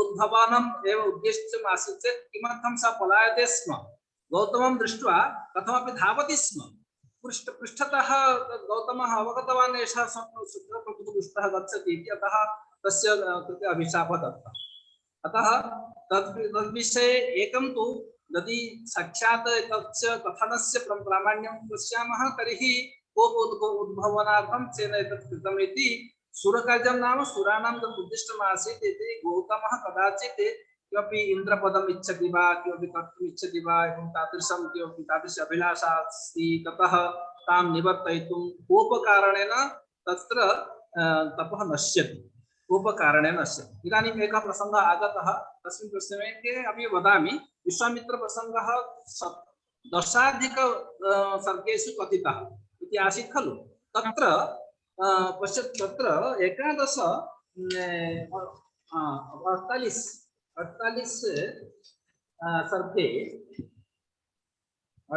सर्गे तत्र अस्ति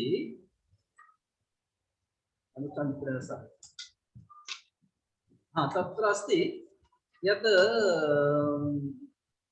65 सर्गे 10 सर्गाणां वर्णनानन्तरं शतानन्दः अन्तिमसमये वदति इदानीं सः ब्रह्मसि पदं प्राप्तुं योग्यः जातः कारणं तस्य कारणद्वयम् आसीत् इदानीं सः न लोभितः न क्रोधितः। विश्वामित्रस्य दोषद्वयमासीत्। लोभः, प्रथमतः लोभः कामधेनुप्राप्तेः कारणेन तस्य वसिष्ठस्य आश्रमं गत्वा ततः एव आरम्भः एषः प्रसङ्गः आरब्धः लोभस्य कारणेन। मध्ये लोभः आगतः, पुनः मेनकापि आगता, रम्भापि आगता, एते प्रसङ्गाः अपि कारणं क्रमशः एतत् दर्शयित्वा अन्ते पुनः तस्य क्रोधः अपि आगतः, तेन कारणेन त्रिशङ्कुः आगतः, सुमसेपः अपि आगतः। एते प्रसङ्गः सर्वं किमपि दर्शयति लोभः क्रोधश्च। अन्ते स वदति लोभितः, इदानीं सः न लोभितः न क्रोधितः। इदानीं क्रोधः अपि न आयाति, लोभः अपि न आयाति। एतेन कारणेन तत् किञ्चित् उद्धरामि। 65 तद् वदति लोभितः बहुभिः कारणैरेव विश्वामित्रो महामुनिः लोभितः क्रोधितश्चैव तपसा चाभिवर्धते। न हि अस्य व्यतितं किञ्चित् दृश्यते सूक्ष्ममप्युत न दीयते ललितस्य मनसा गद्भिप्सितं विनाशयति त्रैलोक्यं तपसा सुप्राचरम्। इदानीं सः क्रोधितः नास्ति, इदानीं लोभितः नास्ति। लोभः क्रोधः इति दोषद्वयं यावत् आसीत् तावत् कालं तस्य ब्रह्मस्य पदं तस्य कृते योग्यं नासीत्। इदानीं ततः निवृत्तः। तस्य निवृत्तिप्रक्रियां दर्शयितुम् एतावन्तः सर्गः उपस्थापितः। अतः एषः प्रसङ्गः अपि तद्वत् इदानीं क्रोधितः जातः गौतमः। क्रोधकारणेन तपः नश्यति, तपः अधः गच्छति। अतः तस्य क्रोधस्य उद्गमनं करणीयम् इति साक्षात् एतत् कारणं तथा शक्रस्य वचनात् ज्ञायते, अनुभूयते। किन्तु मम लौकिक एवं यथा तस्य व्यवहारः येन कारणेन सः अभिशप्तः, तस्य एतत् कपटभाषणमपि कर्तुं भवितुं शक्नोति। कारणं बहु सः उद्विग्नः इदानीम् अभिशापकारणेन तादृशी इदानीं मेषस्य भीषणयोगः एतत् सर्वं करणीयम् अस्ति, मम एतादृशी स्थितिः आगता, भवन्तः पश्यन्तु पुनः ब्रह्मा आगतः, एवं तस्य किं करणीयं, तस्य पुनः छाकस्य देशस्य एवं किमपि सर्वं कृतम्।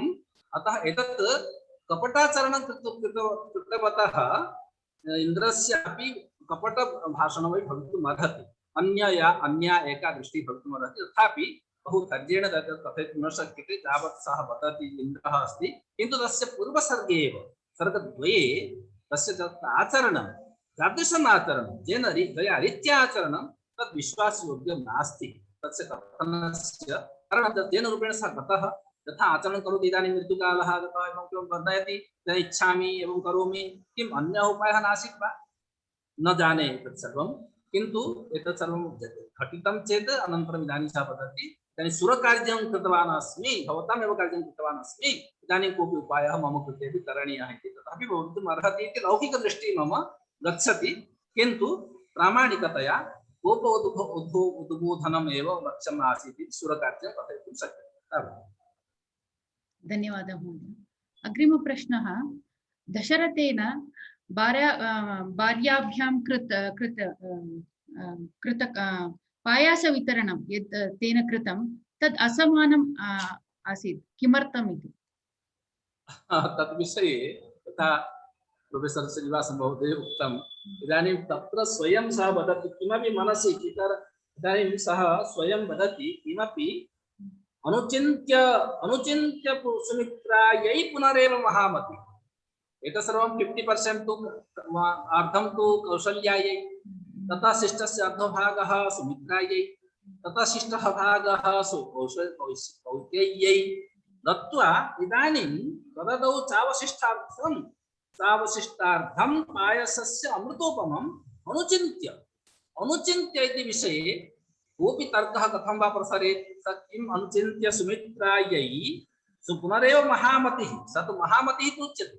महामतिः अनुचिन्त्य सुमित्रायै पुनरेव महामतिः एवं तासां तदौ राजा भार्याणां पायसं पृथक् इति। एतत् विषये अस्माकं मादृशानाम् अल्पमतीनां पुनः अज्ञानां दशरथस्य अनुचिन्तनविषये, महामतेः दशरथस्य अनुचिन्तनविषये किं तस्य पुत्रद्वयं भवेत् वा किं भवेत् इति किमपि तत् तर्कः न दृश्यते। इतर व्याख्याकारैः कृतं स्यात्, मया न पठितम्। अतः एतस्मिन् विषये तावदेव उत्तरं। तस्य दशरथस्य अनुचिन्तनं किमर्थं प्रवर्तितं अवशिष्टं तेन तस्यैव दत्तं, येन कारणेन तस्याः पुत्रद्वयं, तस्मिन् समये यस्य अधिकः पुत्रः तस्य अधिकः सम्मानः, तस्मिन् समये एव नासीत् एकः पुत्रः एकः चन्द्रः एतत् सर्वम् अनन्तरं, तस्मिन् समये पुत्रः तस्य पुत्रः एव नास्ति, तस्य पुत्राः भवन्तु इति अभिलाषा आसीत्। तथा सुमित्रा कदाचित् तस्य मनसि स्यात् एषा क्षमा अस्ति, एकतः अधिकः पुत्रः जन्मविषये एवं किमपि स्यात्, अत्र एवं किमपि स्पष्टं नास्ति, अतः उत्तरम् अपि तथैव मम भवति तावत्। धन्यवादः। अन्तिमप्रश्नः अस्ति, रामायणस्य क्रिटिकल् एडिशन् किमपि अस्ति वा इति, अनन्तरम् उत्तररामायणस्य रचना वाल्मीकिना एव कृतं वा, अनन्तरं कदा तेन कृतं, रामायणस्य पट्टाभिषेकानन्तरम् एव तेन रामायणस्य रचना कृतं वा इति प्रश्नः अस्ति। क्रिटिकल् एडिशन् मम ज्ञाने संज्ञाने इदानीमपि नास्ति, महाभारतस्य अस्ति, रामायणस्य इदानीमपि नास्ति, अतः तत् अपेक्षितमस्ति इति अहं मम संज्ञाने। द्वितीयः प्रश्नः, उत्तरकाण्डं सर्वथा प्रशिष्टम् इति बहुधा बहुभिः विद्वद्भिः उक्तं। तस्य भाषा, तस्य उपस्थापनं, विषयसामग्री, पुनः पूर्व स्वभावैः सह तस्य भेदः सर्वं किमपि एकं बहु विशिष्टं विचित्रम् एव प्रवर्तते। अतः रामायणं रामवनगमनतः अथवा रामजन्मतः आरभ्य राम अभिषेकं यावत् एका कथा पूर्णतां गता। इदानीं अनन्तरकाले इतोपि जातम् इति सर्वं प्रक्षिप्तम् अस्ति इति बहुधा बहुभिः। पुनः वाल्मीकिः आश्रमः एव एकं स्थानं, स्वयं वाल्मीकिः अपि चरित्रं। लवकुशौ आगतौ इति प्रथमः अस्ति। लवकुशौ गीतं गायतः, तत् कुशीलभौ इति शब्दः अस्ति, तत्र अस्ति। किन्तु उत्तरकाण्डस्य काण्डे कथित पात्रद्वयम् अत्र आगत्य गायति, तथा उभयोः सम्बन्धः नास्ति। अतः एषः उदाहरणम् उत्कले रामस्य सर्वेषु ग्रन्थेषु अस्ति, भिन्न भिन्न भाषया रामायणं रचितम् अपि अनन्तरकाले। तत्र उत्तरकाण्डविषये लेखकः कविः मौनम् आचरति। उत्तरकाण्डं लिखति, सप्तकाण्डात्मकं रामायणम् इति लिखति, किन्तु उत्तरकाण्डविषये न वर्णनीयम् इति उक्त्वा एकेन वाक्येन समापयति। कारणम् उत्तरकाण्डस्य सप्तकाण्डात्मकतया उत्तरकाण्डस्य उल्लेखः तु क्रियते, किन्तु उत्तरकाण्डे एतत् सर्वं जातमिति न वदति। तत् अत्र रामचरितमानसे अपि तथैव तत् न वर्ण्यते एव तत्। अतः एषः भागः प्रक्षिप्तः मूलरामायणेन सह योक्तः नास्ति इति बहुधा एतत् बहुभिः विद्वद्भिः विविधैः प्रमाणैः उक्तः अस्ति प्रसङ्गः। इदानीं तदस्ति।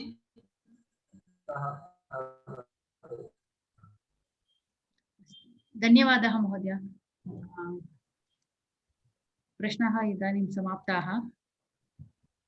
एतस्मिन् विषये प्रोफेसर् श्रीनिवासवार्किणी महोदयः इव अहं वक्तुकामः यत् उत्तरं मम दृष्ट्या, मम लौकिकदृष्ट्या अतीव तुच्छदृष्ट्या एव एतत् सर्वं यत् किमपि कथितं तत् सर्वं प्रामाणिकम् इति न, किन्तु केवलं रामायणम् एकं तु रामायणं पठामः, रामायणम् आश्रित्य चिन्तयामः, एकः हेतुः। अतः अन्यानि पुराणानि सर्वं योजयित्वा किमपि न वदामः। एकं। द्वितीयं, रामायणस्य लक्ष्यम् एतत् सर्वं नास्ति इति अहं मन्ये। अर्थात् एतत् लौकिक अथवा असंवेदज्ञस्य बलिः एतत् सर्वं लक्ष्यं किमपि नास्ति। घटनाक्रमे विविधाः विषयाः आगच्छन्ति, आगमिष्यन्ति सन्ति, शक्यते, किन्तु तदेव लक्ष्यं नास्ति। तद् हेतुकगतिः भवति चेत् कदाचित् मूलतः अस्माकं हानिः भवितुम् अर्हति इति तत्र सावधानता अपेक्षिता। धन्यवादः। बहु धन्यवादः महोदय। धन्यवादाः। एतेन संवादकार्यक्रमेण न केवलाः पृष्टाः प्रश्नाः समाहिताः अपि तु उत्पत्स्यमानाः प्रश्नाः ये सन्ति तेषामपि समाधानम् अस्माभिः प्राप्तम् इति अहं चिन्तयामि। यतोहि वयं तु रामायणं पठन्तः स्मः, रामायणविषये श्रद्धा अस्ति, रामायणविषये विरोधः करणीयः इति प्रश्नप्रष्टारः बहवः सन्ति, तेषु वयं न अन्तर्भवामः इति तु जानीमः एव। अतः प्रश्ने समुत्पन्ने अस्माकं चिन्तनं कथं स्यात् इति दृष्टिः श्रीनिवास वर्खेडी महोदयेन, गोपबन्धु मिश्र महोदयेन च दत्ता। अतः ताभ्यां धन्यवादं समर्पयामि। एवमेव हंसा भगिनी अपि सम्यक्तया प्रश्नान् उपस्थापितवती। तत्र ये प्रश्नाः आदौ अस्माभिः स्वीकृताः तेषु केचन प्रश्नाः एव पृष्टाः। अग्रे अपि एतादृशाः कार्यक्रमाः आयोजयिष्यन्ते तदानीम् अन्येषामपि प्रश्नानाम् अवसरः भवति। क्षन्तव्याः सर्वेषां प्रश्नानाम् अत्र प्रश्नः न कृतः सर्वेषामपि इति। अग्रे वयं एतावत्पर्यन्तं प्रश्नाः अस्माकं मनस्सु आसन्, अतः संशयात्मानः आस्म। इदानीं छिन्नसंशयाः अभवाम इति चिन्तयामि। एतावता एव गोपबन्धुमिश्र महोदयेन रामायण अध्ययने अभिनवा दृष्टिः कथं स्यात् इति विषये सूच्यरूपेण कुत्रचित् उक्तं, तथापि त्यक्ताः विचाराः कुत्रचित् सन्ति चेत् 5 निमेषेषु ते विषयाः उपस्थापनीयाः। रामायणाध्ययने अभिनवा दृष्टिः कथं स्यात् इति वयम् उद्बोधनीयाः इति गोपबन्धु मिश्र महोदयं, संस्कृतभारत्याः अखिल भारतीय अध्यक्ष महोदयं प्रार्थयामि। तत्र मम स्क्रीन शेयरिंग करोमि वा? आं महोदय।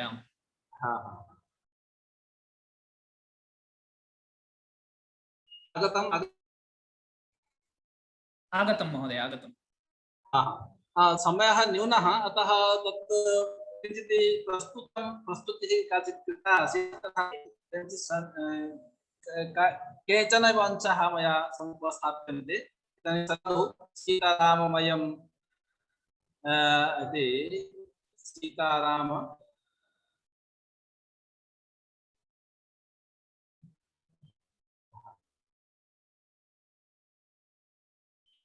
हरि ओम्। हरि ओम् महोदय, दृश्यते? न दृश्यते? आं दृश्यते, दृश्यते। इदानीं कुत्र गतं? न दृश्यते?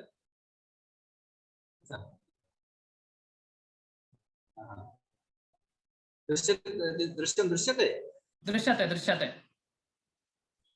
न दृश्यते तत् सर्वं पुनः जातम्। एस्केप् करोतु महोदय, तत्र कुत्रापि दृश्यते। किम्? एस्केप् इति अस्ति खलु, तेन अधः। तर्हि अत्र स्वीकृत्य किञ्चित् तत्र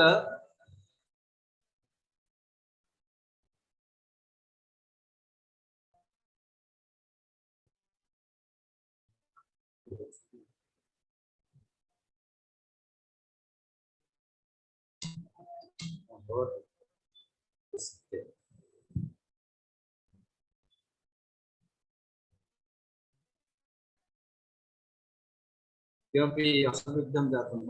ध्वनिः आयाति? ध्वनिः आयाति, दृश्यते अपि, चित्राणि दृश्यन्ते। दृश्यन्ते। करोमि पुनः एकवारं करोमि। तत्र एवं करोमि। स्लाइड्स्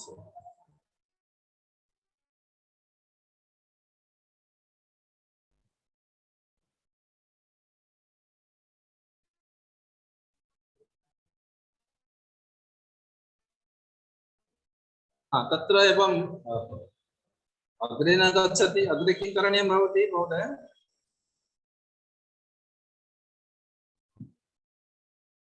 अत्र फ्रम् बिगिनिंग इति करोतु महोदय। फ्रम् बिगिनिंग इति। फ्रम् बिगिनिंग तु कृतम्। उपरि वामभागे उपरि F5 इति पिञ्जं नुदतु। F5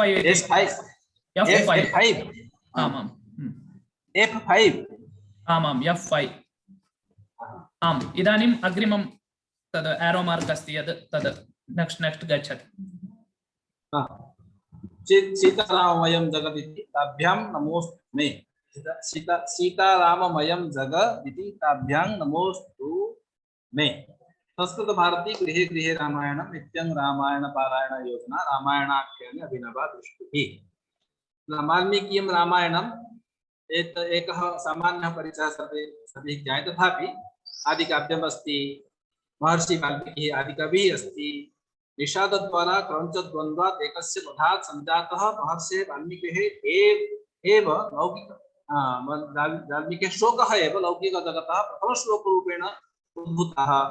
न निषाद प्रतिष्ठां तमगमः सरस्वतीः समाः यत्क्रौञ्च मिथुनादेकम् अवधि ग्राममोहितम्। प्रसिद्धिः अस्ति रम्या रामायणी कथा।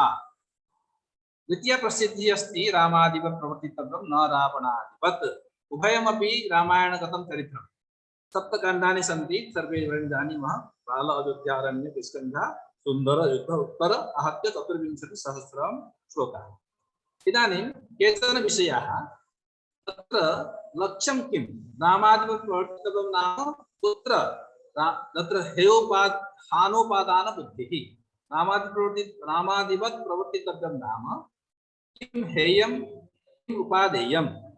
उपादेये प्रवृत्तिः हेयात् निवृत्तिः इति लक्ष्यं। रावणादिवत् न रावणादिवत् नाम रावणगत हेयवृत्तिः त्यक्तव्या इति भावः।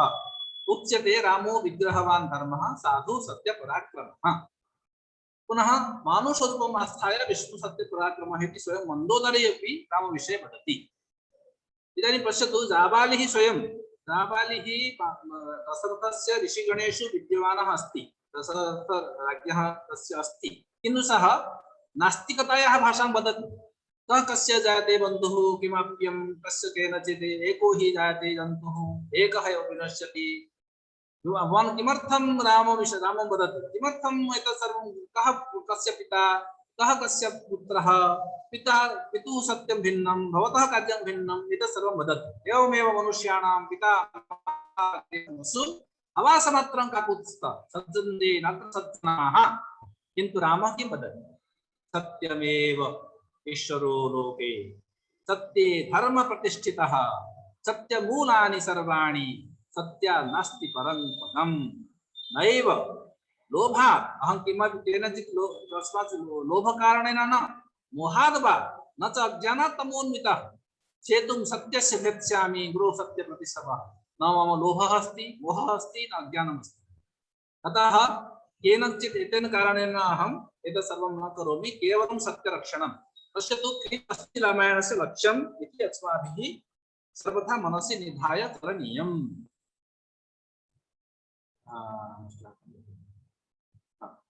तर्हि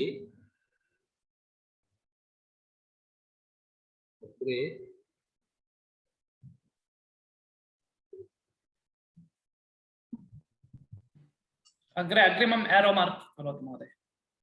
अग्रे न गच्छति पुनः। अग्रिमम् एरो मार्क् अस्ति खलु, तत् करोतु। पेज डाउन इति वदतु। पेज डाउन अस्ति वा? नो चेत् पेज डाउन। हाँ, पेज डाउन करोतु। पेज डाउन करोतु। न भवति, पेज डाउन न गच्छति। तर्हि डाउन एरो अस्ति वा?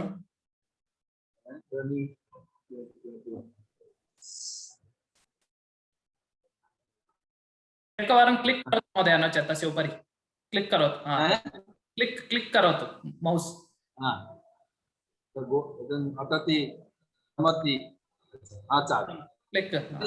पश्यतु तत्र सरलता अर्थात् रामस्य वृत्तौ तथा स्थानभेदेन अवस्थाभेदेन प्रसङ्गभेदेन कथं रामः शिक्षयति।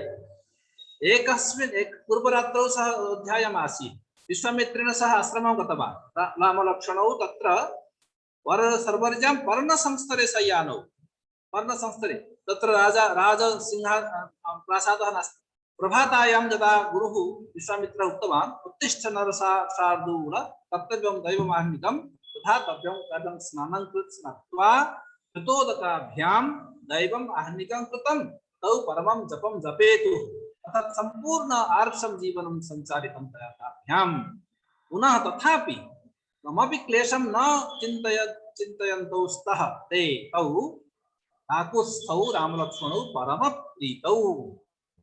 प्रतिकूलता कीदृशी आसीत् रामस्य जीवने रामायणे प्रतिकूलता एव आसीत्।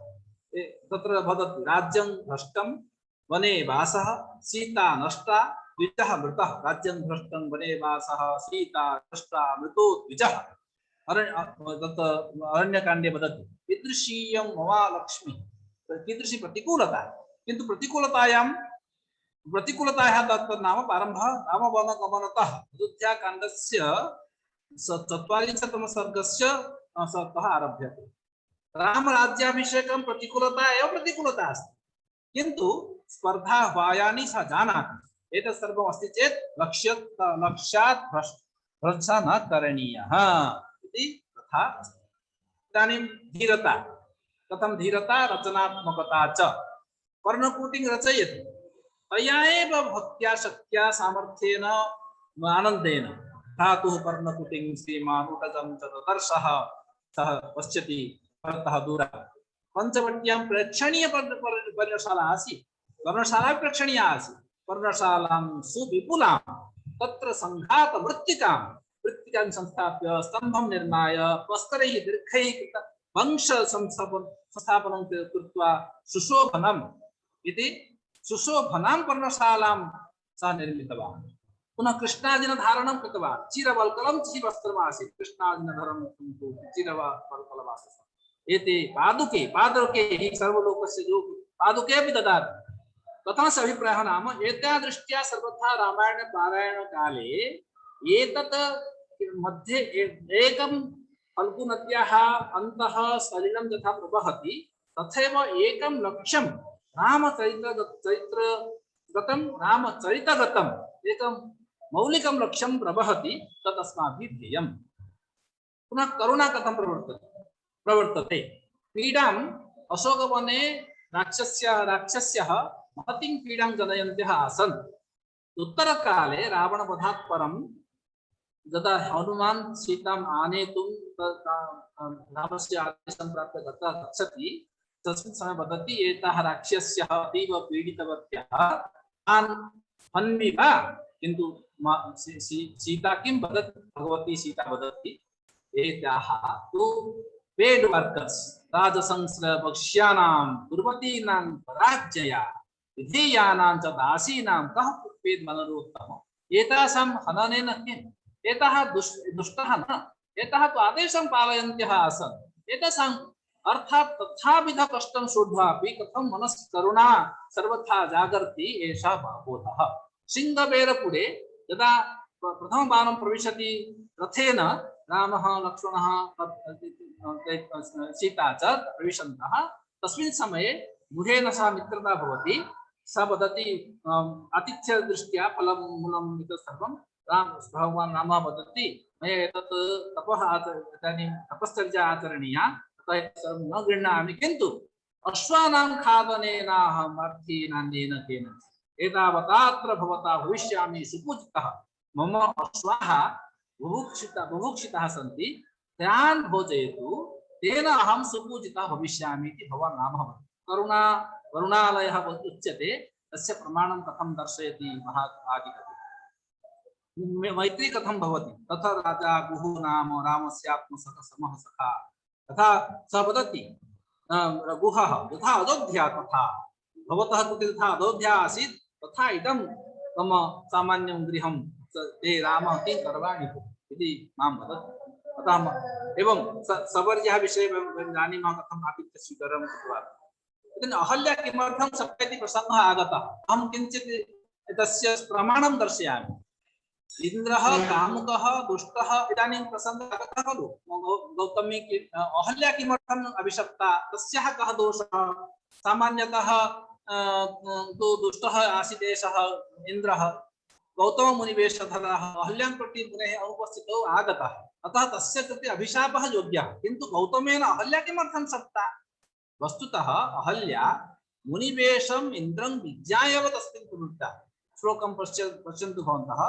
मुनिवेशं सहस्राक्षं विज्ञाय रघुनन्दन हे रघुनन्दन एतस्मिन् विषये विश्वामित्रः वदति मतिं चकार दुर्मेधा इति विशेषणं ददाति। एषा दुर्मेधा तस्मिन् समये दुर्मेधा देवराज कुतूहला सा अपि प्रवृत्ता। अतः एषा प्रज्ञापराध। अज्ञानेन अपराधः भविष्यत् चेत् केवलं कपटदेशवेशधारी सत्रः दुष्टः तस्य वृद्धिः भविष्यत् चेत् तस्य अभिशापः तु योग्यः आसीत्, किन्तु स्वयं अहल्या एषः देवराजः अस्ति, पुनः तेन सह सङ्गमात् परं सा त्वरितं वदति शीघ्रं गच्छ अन्यथा स कुपितः ऋषिः आगमिष्यति, अतः इदानीं शीघ्रं इतः गच्छ बहिः इति तेन कारणेन अहल्या अपि अभिशप्। कारणं प्रज्ञा या तत् ज्ञानं मुक्तिं ददाति, ज्ञानं न मुक्तिः, ज्ञानं मुक्तिं ददाति। ज्ञान मूर्तिः स्वयं भगवान् रामः आयाति, तेन मुक्तिः भवति तस्याः। तदेव ज्ञानं बन्धनमपि ददाति, तदेव ज्ञानं नाम शक्रस्य ज्ञानम्। एषः शक्रः, एषः गौतमः ऋषिः न इति ज्ञात्वा तदेव ज्ञानं तस्याः कृते अपराधस्य पुनः अभिशापस्य हेतुः आसीत्। अर्थात् ज्ञानस्य द्विविधा गतिः। अस्माकं ज्ञानं प्रवर्तते, यद् ज्ञानं मुक्तये भवितुमर्हति तदेव ज्ञानम् अपराधाय अपि अस्मान् प्रेरयितुं शक्नोति। अतः सावधानाः वयं भवामः इति अहल्या उद्धार प्रसंगे उक्तमस्ति। अतः एतत् सर्वम् अन्यत् सर्वम् इदानीं चर्चितं, कथं सा आसीत्, शीलारूपा आसीत्, तत् सर्वम् इदानीं चर्चितम्। अतः तस्मिन् विषये पुनः अधिकं न वदामि। किमर्थं किन्तु अहल्या, मया एका कविता लिखिता, अहल्या किं कृतं त्वया, किमर्थम् एतत् विज्ञाय विज्ञाय प्रवर्तिता इति कविः स्वयं लिखति, तत्र साक्षात् हेतुं दर्शयति। अतः प्रज्ञापराधः न करणीयः, अज्ञानापराधः क्षन्तव्यः, प्रज्ञापराधः क्षन्तव्यः नास्ति, कुत्रापि नास्ति। अस्तु, तर्हि पुनः अयोध्यायाः एतत् विषये अधिकं न वदामि। अयोध्यायाः भव्यता इति सर्वम् अधिकमस्ति, एतत् सर्वं प्रेषयितुं शक्नोमि, कारणं समयस्य न्यूनता कारणेन। किञ्चित् अग्रे अयोध्यायाः व्यवहारकौशलं सुग्रीवस्य पुरतः सुग्रीवस्य पुरतः हनुमान् गच्छति। तस्मिन् समये पुनः सः विस्मृतवान् आसीत्, सर्वं तत् कथितं सर्वं। व्यवहारः कथम् आसीत्, अनुकरणीयः आसीत्, तदानीं हनुमान् कीदृशः आसीत् तस्मिन् विषये वदति। निश्चितार्थः, अर्थतत्त्वज्ञः, कालधर्मविशेषवित् इति हनुमतः विशेषणानि। कश्चित् जनः मन्त्रित्वम् आचरति, नियन्त्रितः भवति, संयतः अस्ति, तस्य व्यवहारः कथं स्यात्, कीदृशवाक्यानि कीदृशानि आसन्, विविधानि वाक्यानि विविधैः हेतुमद्भिः मनोरमैः। किञ्च तस्य वाक्यस्वरूपं कीदृशम् आसीत्, हितं तथ्यं पथ्यं सामधर्मार्थ नीतिमत् प्रणयप्रीति संयुक्तं विश्वासकृतनिश्चयं च इति व्यवहार वाग्व्यवहार कौशलम् अस्माभिः कथं करणीयं प्रसङ्गतः तदपि एषः अत्र सूचयति। हनुमतः विषये, हनुमतः लङ्कायां सफलतायाः सूत्राणि कानि, कः क्रमः इति तद्विषये सुन्दरकाण्डे बहु उत्तमम् उक्तमस्ति। एतत् प्रबन्धनशास्त्रविषये अपि अस्माभिः द्रष्टुं शक्यते। यस्य त्वेतानि चत्वारि वानरेन्द्र यथा तव धृतिर्दृष्टिर्मतिर्दाक्ष्यं स कर्मसु न सीदति। एषः क्रमः। धृतिः आदौ धैर्यं, बहुशः तस्मिन् भवन्तः पश्यन्तु, हनुमान् बहु चिन्तितः आसीत्। सीता न प्राप्यते, सीता न दृश्यते, कथं किं करवाणि, किं करिष्यामि। बहुवारं धैर्यच्युतिः भवति, किन्तु धैर्यं धरति, अनन्ततः सफलः भवति। धृतिः आदौ प्रथमं सूत्रं। दृष्टिः अर्थात् किम् अस्ति, विजन्, किं करणीयं, लक्ष्यं निश्चितमस्ति, किं करणीयं, मया दौत्यं करणीयं, दृष्टिः स्पष्टा। अतः इतस्ततः न चिन्तयति, कुत्र विश्रामं न लभते। मतिः इंटेलेक्ट, बुद्धिः, कथं किं कुत्र लघुरूपं धारणीयं, कुत्र त्वरितं सीतायाः पार्श्वं न गन्तव्यं, सीता भीता भविष्यति, रावणं मत्वा मन्यमाना सा, अर्थात् साक्षात् वदामि चेत् सा भीता भविष्यति, पुनः कपटी रावणः आगतः इति। अतः आदौ कथं श्रावयति, अङ्गुलीकं दर्शयति, पुनः लघुरूपं दर्शयति, अनन्तरं सीतायाः विश्वासं जनयति, अनन्तरं सः पुनः स्वरूपं दर्शयति। मतिः दक्षता, अन्ततः अन्तिमस्तरे दक्षतां दर्शयति, अर्थात् एबिलिटी, क्षमता। सः तु अतुलितबलधाम अस्ति, किन्तु तादृश क्षमतां सः आदौ न दर्शयति। आदौ सः कथयितुं शक्नोति स्म तत्र गत्वा तत् रावणं, हे दुष्ट रावण, सीताम् आनय, अहं दूतः आगतवान् अस्मि। किन्तु अन्तिमे दर्शयति, कथयति च, अहं तु दासानुदासः श्रीरामस्य, मम एतादृशी क्षमता अस्ति चेत् तर्हि मम प्रभोः कीदृशी क्षमता तद् विज्ञाप्य इदानीं विज्ञाय एतत् सर्वम् इदानीमपि समयः अस्ति करोति इति अन्तिमसमये दक्षतां दर्शयति। अतः एतं क्रमं यः आचरति जीवने सः कर्मसु न सीदति, सः कदापि सक्सेस्फुल् न भवति, विफलः न भवति इति आदिकवेः सङ्केतः एषः। उत्साहस्य प्रशंसा कतिपय दिवसेभ्यः प्राक् अस्माकं प्रधानमन्त्री महोदयः अपि एतस्य उदाहरणं कृतवान्। उत्साहो बलवान् आर्य, अत्युत्साहात् परं बलं, सोत्साहस्य हि लोकेषु न किञ्चिदपि दुर्लभं, लक्ष्मणः वदति रामं प्रति उत्साहं दर्शयति। भाषा अपि भाषामपि इदानीं ब्रह्मणा मनसा निर्मितं सरः, तस्य नाम मानसं। सिद्धाश्रमविषये आगतं। सिद्धाश्रमः नाम सिद्धाश्रमोऽयं सिद्धः स्यात् सत्यमस्तु वचस्तव। तत् गौतमस्य आश्रमस्य नाम सिद्धाश्रमः आसीत्। एकः शब्दः, एते सर्वे अस्माकम् आधुनिककाले प्रयुज्यमानाः शब्दाः नूतनतया प्रयोक्तुमपि शक्यन्ते। तथा अवाक्शिरः, सर के बल पर अवाक्शिरः, जैसे त्रिशङ्कुः आसीत् अवाक्शिरः इति प्रयोगः। नानृतं कर्तुम् उत्सहे, मैं झूठा न बनूं, अनृतम् इति तस्य लौकिकप्रयोगस्य साक्षात् संस्कृतम् अत्र दृश्यमानम् अस्ति रामायणे। तादृशप्रयोगः अस्माभिः इदानीम् आधुनिकरचनाप्रसङ्गेषु कर्तुं शक्यते। हस्तप्राप्तमहं मन्ये, मिलिहि गया समझे, एतादृश अर्थं बोधयितुम् एतादृशाः प्रयोगाः दृश्यमानाः सन्ति। पुनः केचन बहुप्रियाः सन्ति, बहवः एते सन्ति। केवलं उपलक्षणरूपेण भयलोलनेत्रः, पतमानशस्त्रः, विनिकृतशीर्षाः, धूत विमुक्तकेशान्, लम्बाभरणः करः, वज्रविद्युत्प्रभाः शराः। धन्यवादः। तावदेव। बहु किमपि समयः मया स्वीकृतः, क्षम्यतां। धन्यवादः।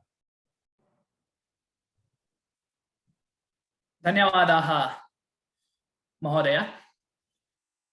सम्प्रति रामायणपारायणं वयं बहवः कुर्वन्तः स्मः। सर्वेषाम् अनुभवं श्रोतुं वयम् इच्छामः, परन्तु समयः नास्ति। अतः कृपया संक्षेपेण अनुभवं पुरुषाणां पक्षतः कश्चन, महिलानां पक्षतः काचित् अत्र निवेदयतु। केवलं निमेषद्वये। इदानीं कस्यापि प्रशंसा सर्वं करणीया नास्ति। विशिष्टः अनुभवः अस्माकम् अस्ति चेत् तद् वयं श्रावयितुं शक्नुमः।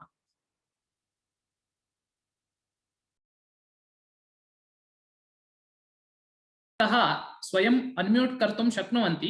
यदा अन्म्यूट् निमित्तम् अवसरः दीयते तदानीं ये वक्तुम् इच्छन्ति ते कृपया अन्म्यूट् कुर्वन्तु।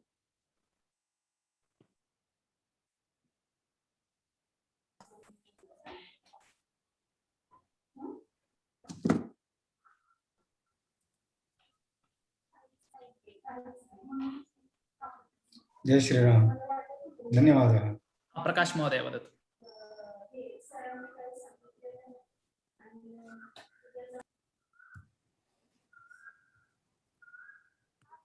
प्रकाश महोदय वदतु, भवान् कुतः अस्ति, कः विशिष्टः अनुभवः अस्ति?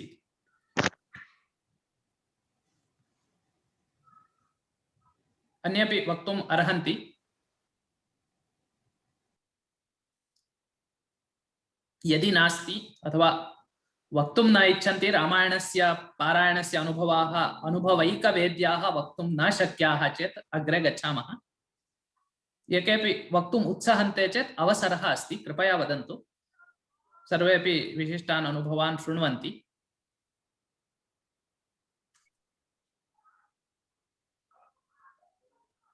धन्यवादः। नमो नमः। आं योगेश महोदय। आम्, इत्युक्ते तत्र अयोध्याकाण्डपर्यन्तमेव प्राप्तवन्तः वयम्, अधिकाधिकं पुनः पठितवन्तः। तत्रापि इत्युक्ते सामान्याः प्रश्नाः आसन्, तेषाम् अत्र संशयः यः आसीत् सः समाप्तः एव।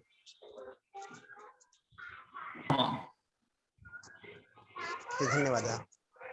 धन्यवादः। महिलानां पक्षतः काचित् अनुभवं श्रावयति चेत् उत्तमम्।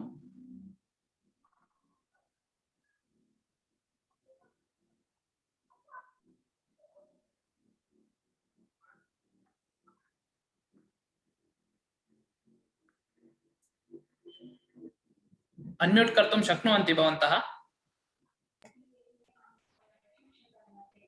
हरि ओम्। अवनी भगिनी वदतु। अहं बहु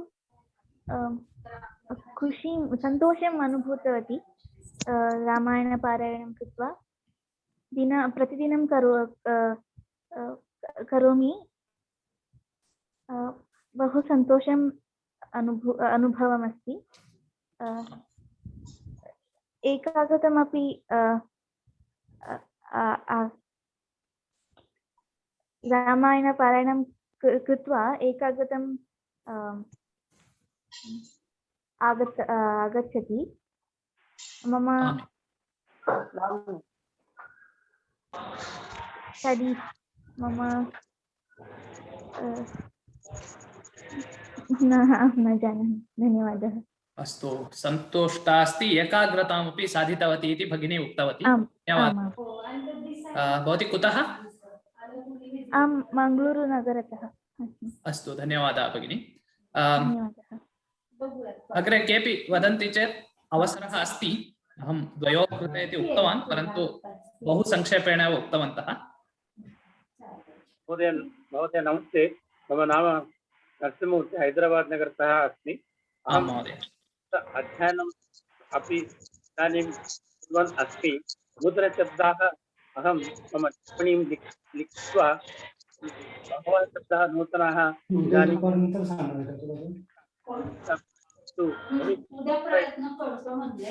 पठनं श्रद्धारूपेण कुर्वन् अस्मि। नमो नमः। नमो नमः, धन्यवादाः। एवम् अस्माकम् अन्येषामपि विशिष्टाः विविधाः अनुभवाः स्युः। महोदयः पठनेन सह टिप्पणीमपि कुर्वन्नस्ति इति सूचितवान्। एवम् अस्माकम् अनुभवः अस्ति चेत् अग्रे संविभागं कर्तुं, तस्य शेर् कर्तुम् एतादृशाः विभिन्नकार्यक्रमाः रामायणपारायणगणपक्षतः आयोज्यन्ते। भवन्तः तत्रापि सर्वे उपस्थिताः भवन्तु इति प्रार्थना। अग्रिमेषु दिनेषु के कार्यक्रमाः सन्ति इति सम्प्रति उमामहेश्वरमहोदयः कथयिष्यति। एषः उमामहेश्वरमहोदयः रामायणपारायणस्य निर्वहणगणे अस्ति। महोदयः 10,000 समग्र रामायणस्य पारायणमपि कृतवान् अस्ति। सः रामायणविषये विशिष्टम् अध्ययनम् अपि कृतवान् अस्ति, कुर्वन्नपि अस्ति। पुनश्च संस्कृतभारत्याः कर्णाटक दक्षिणप्रान्तस्य विद्वत् परिषदः उत्तरदायित्वं महोदयस्य अस्ति। इदानीम् उमामहेश्वरमहोदयः अग्रिमकार्यक्रमविषये वदिष्यति।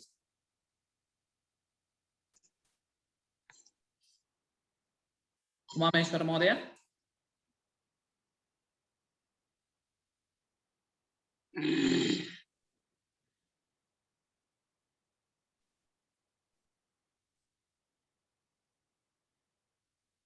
उमामहेश्वरमहोदय, कृपया अन्म्यूट् कृत्वा वदतु।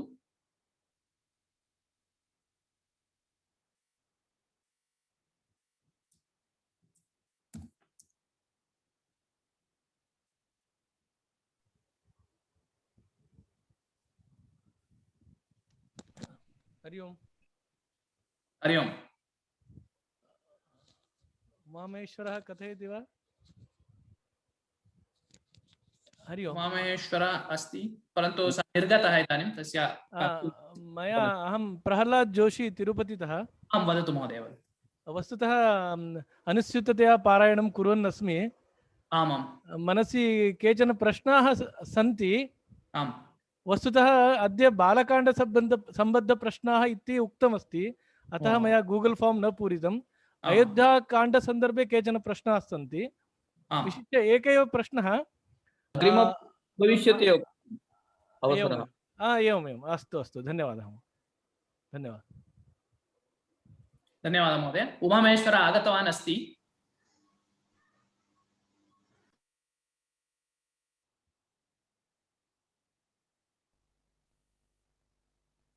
सः वक्तुं क्लेशम् अनुभवन् स्यात्। रामायणपारायणगणे निर्वहणगणे निर्वाहं कर्तुं राजीव महोदयः साहाय्यम् आचरन् अस्ति। राजीव महोदयः तन्त्रज्ञः अस्ति।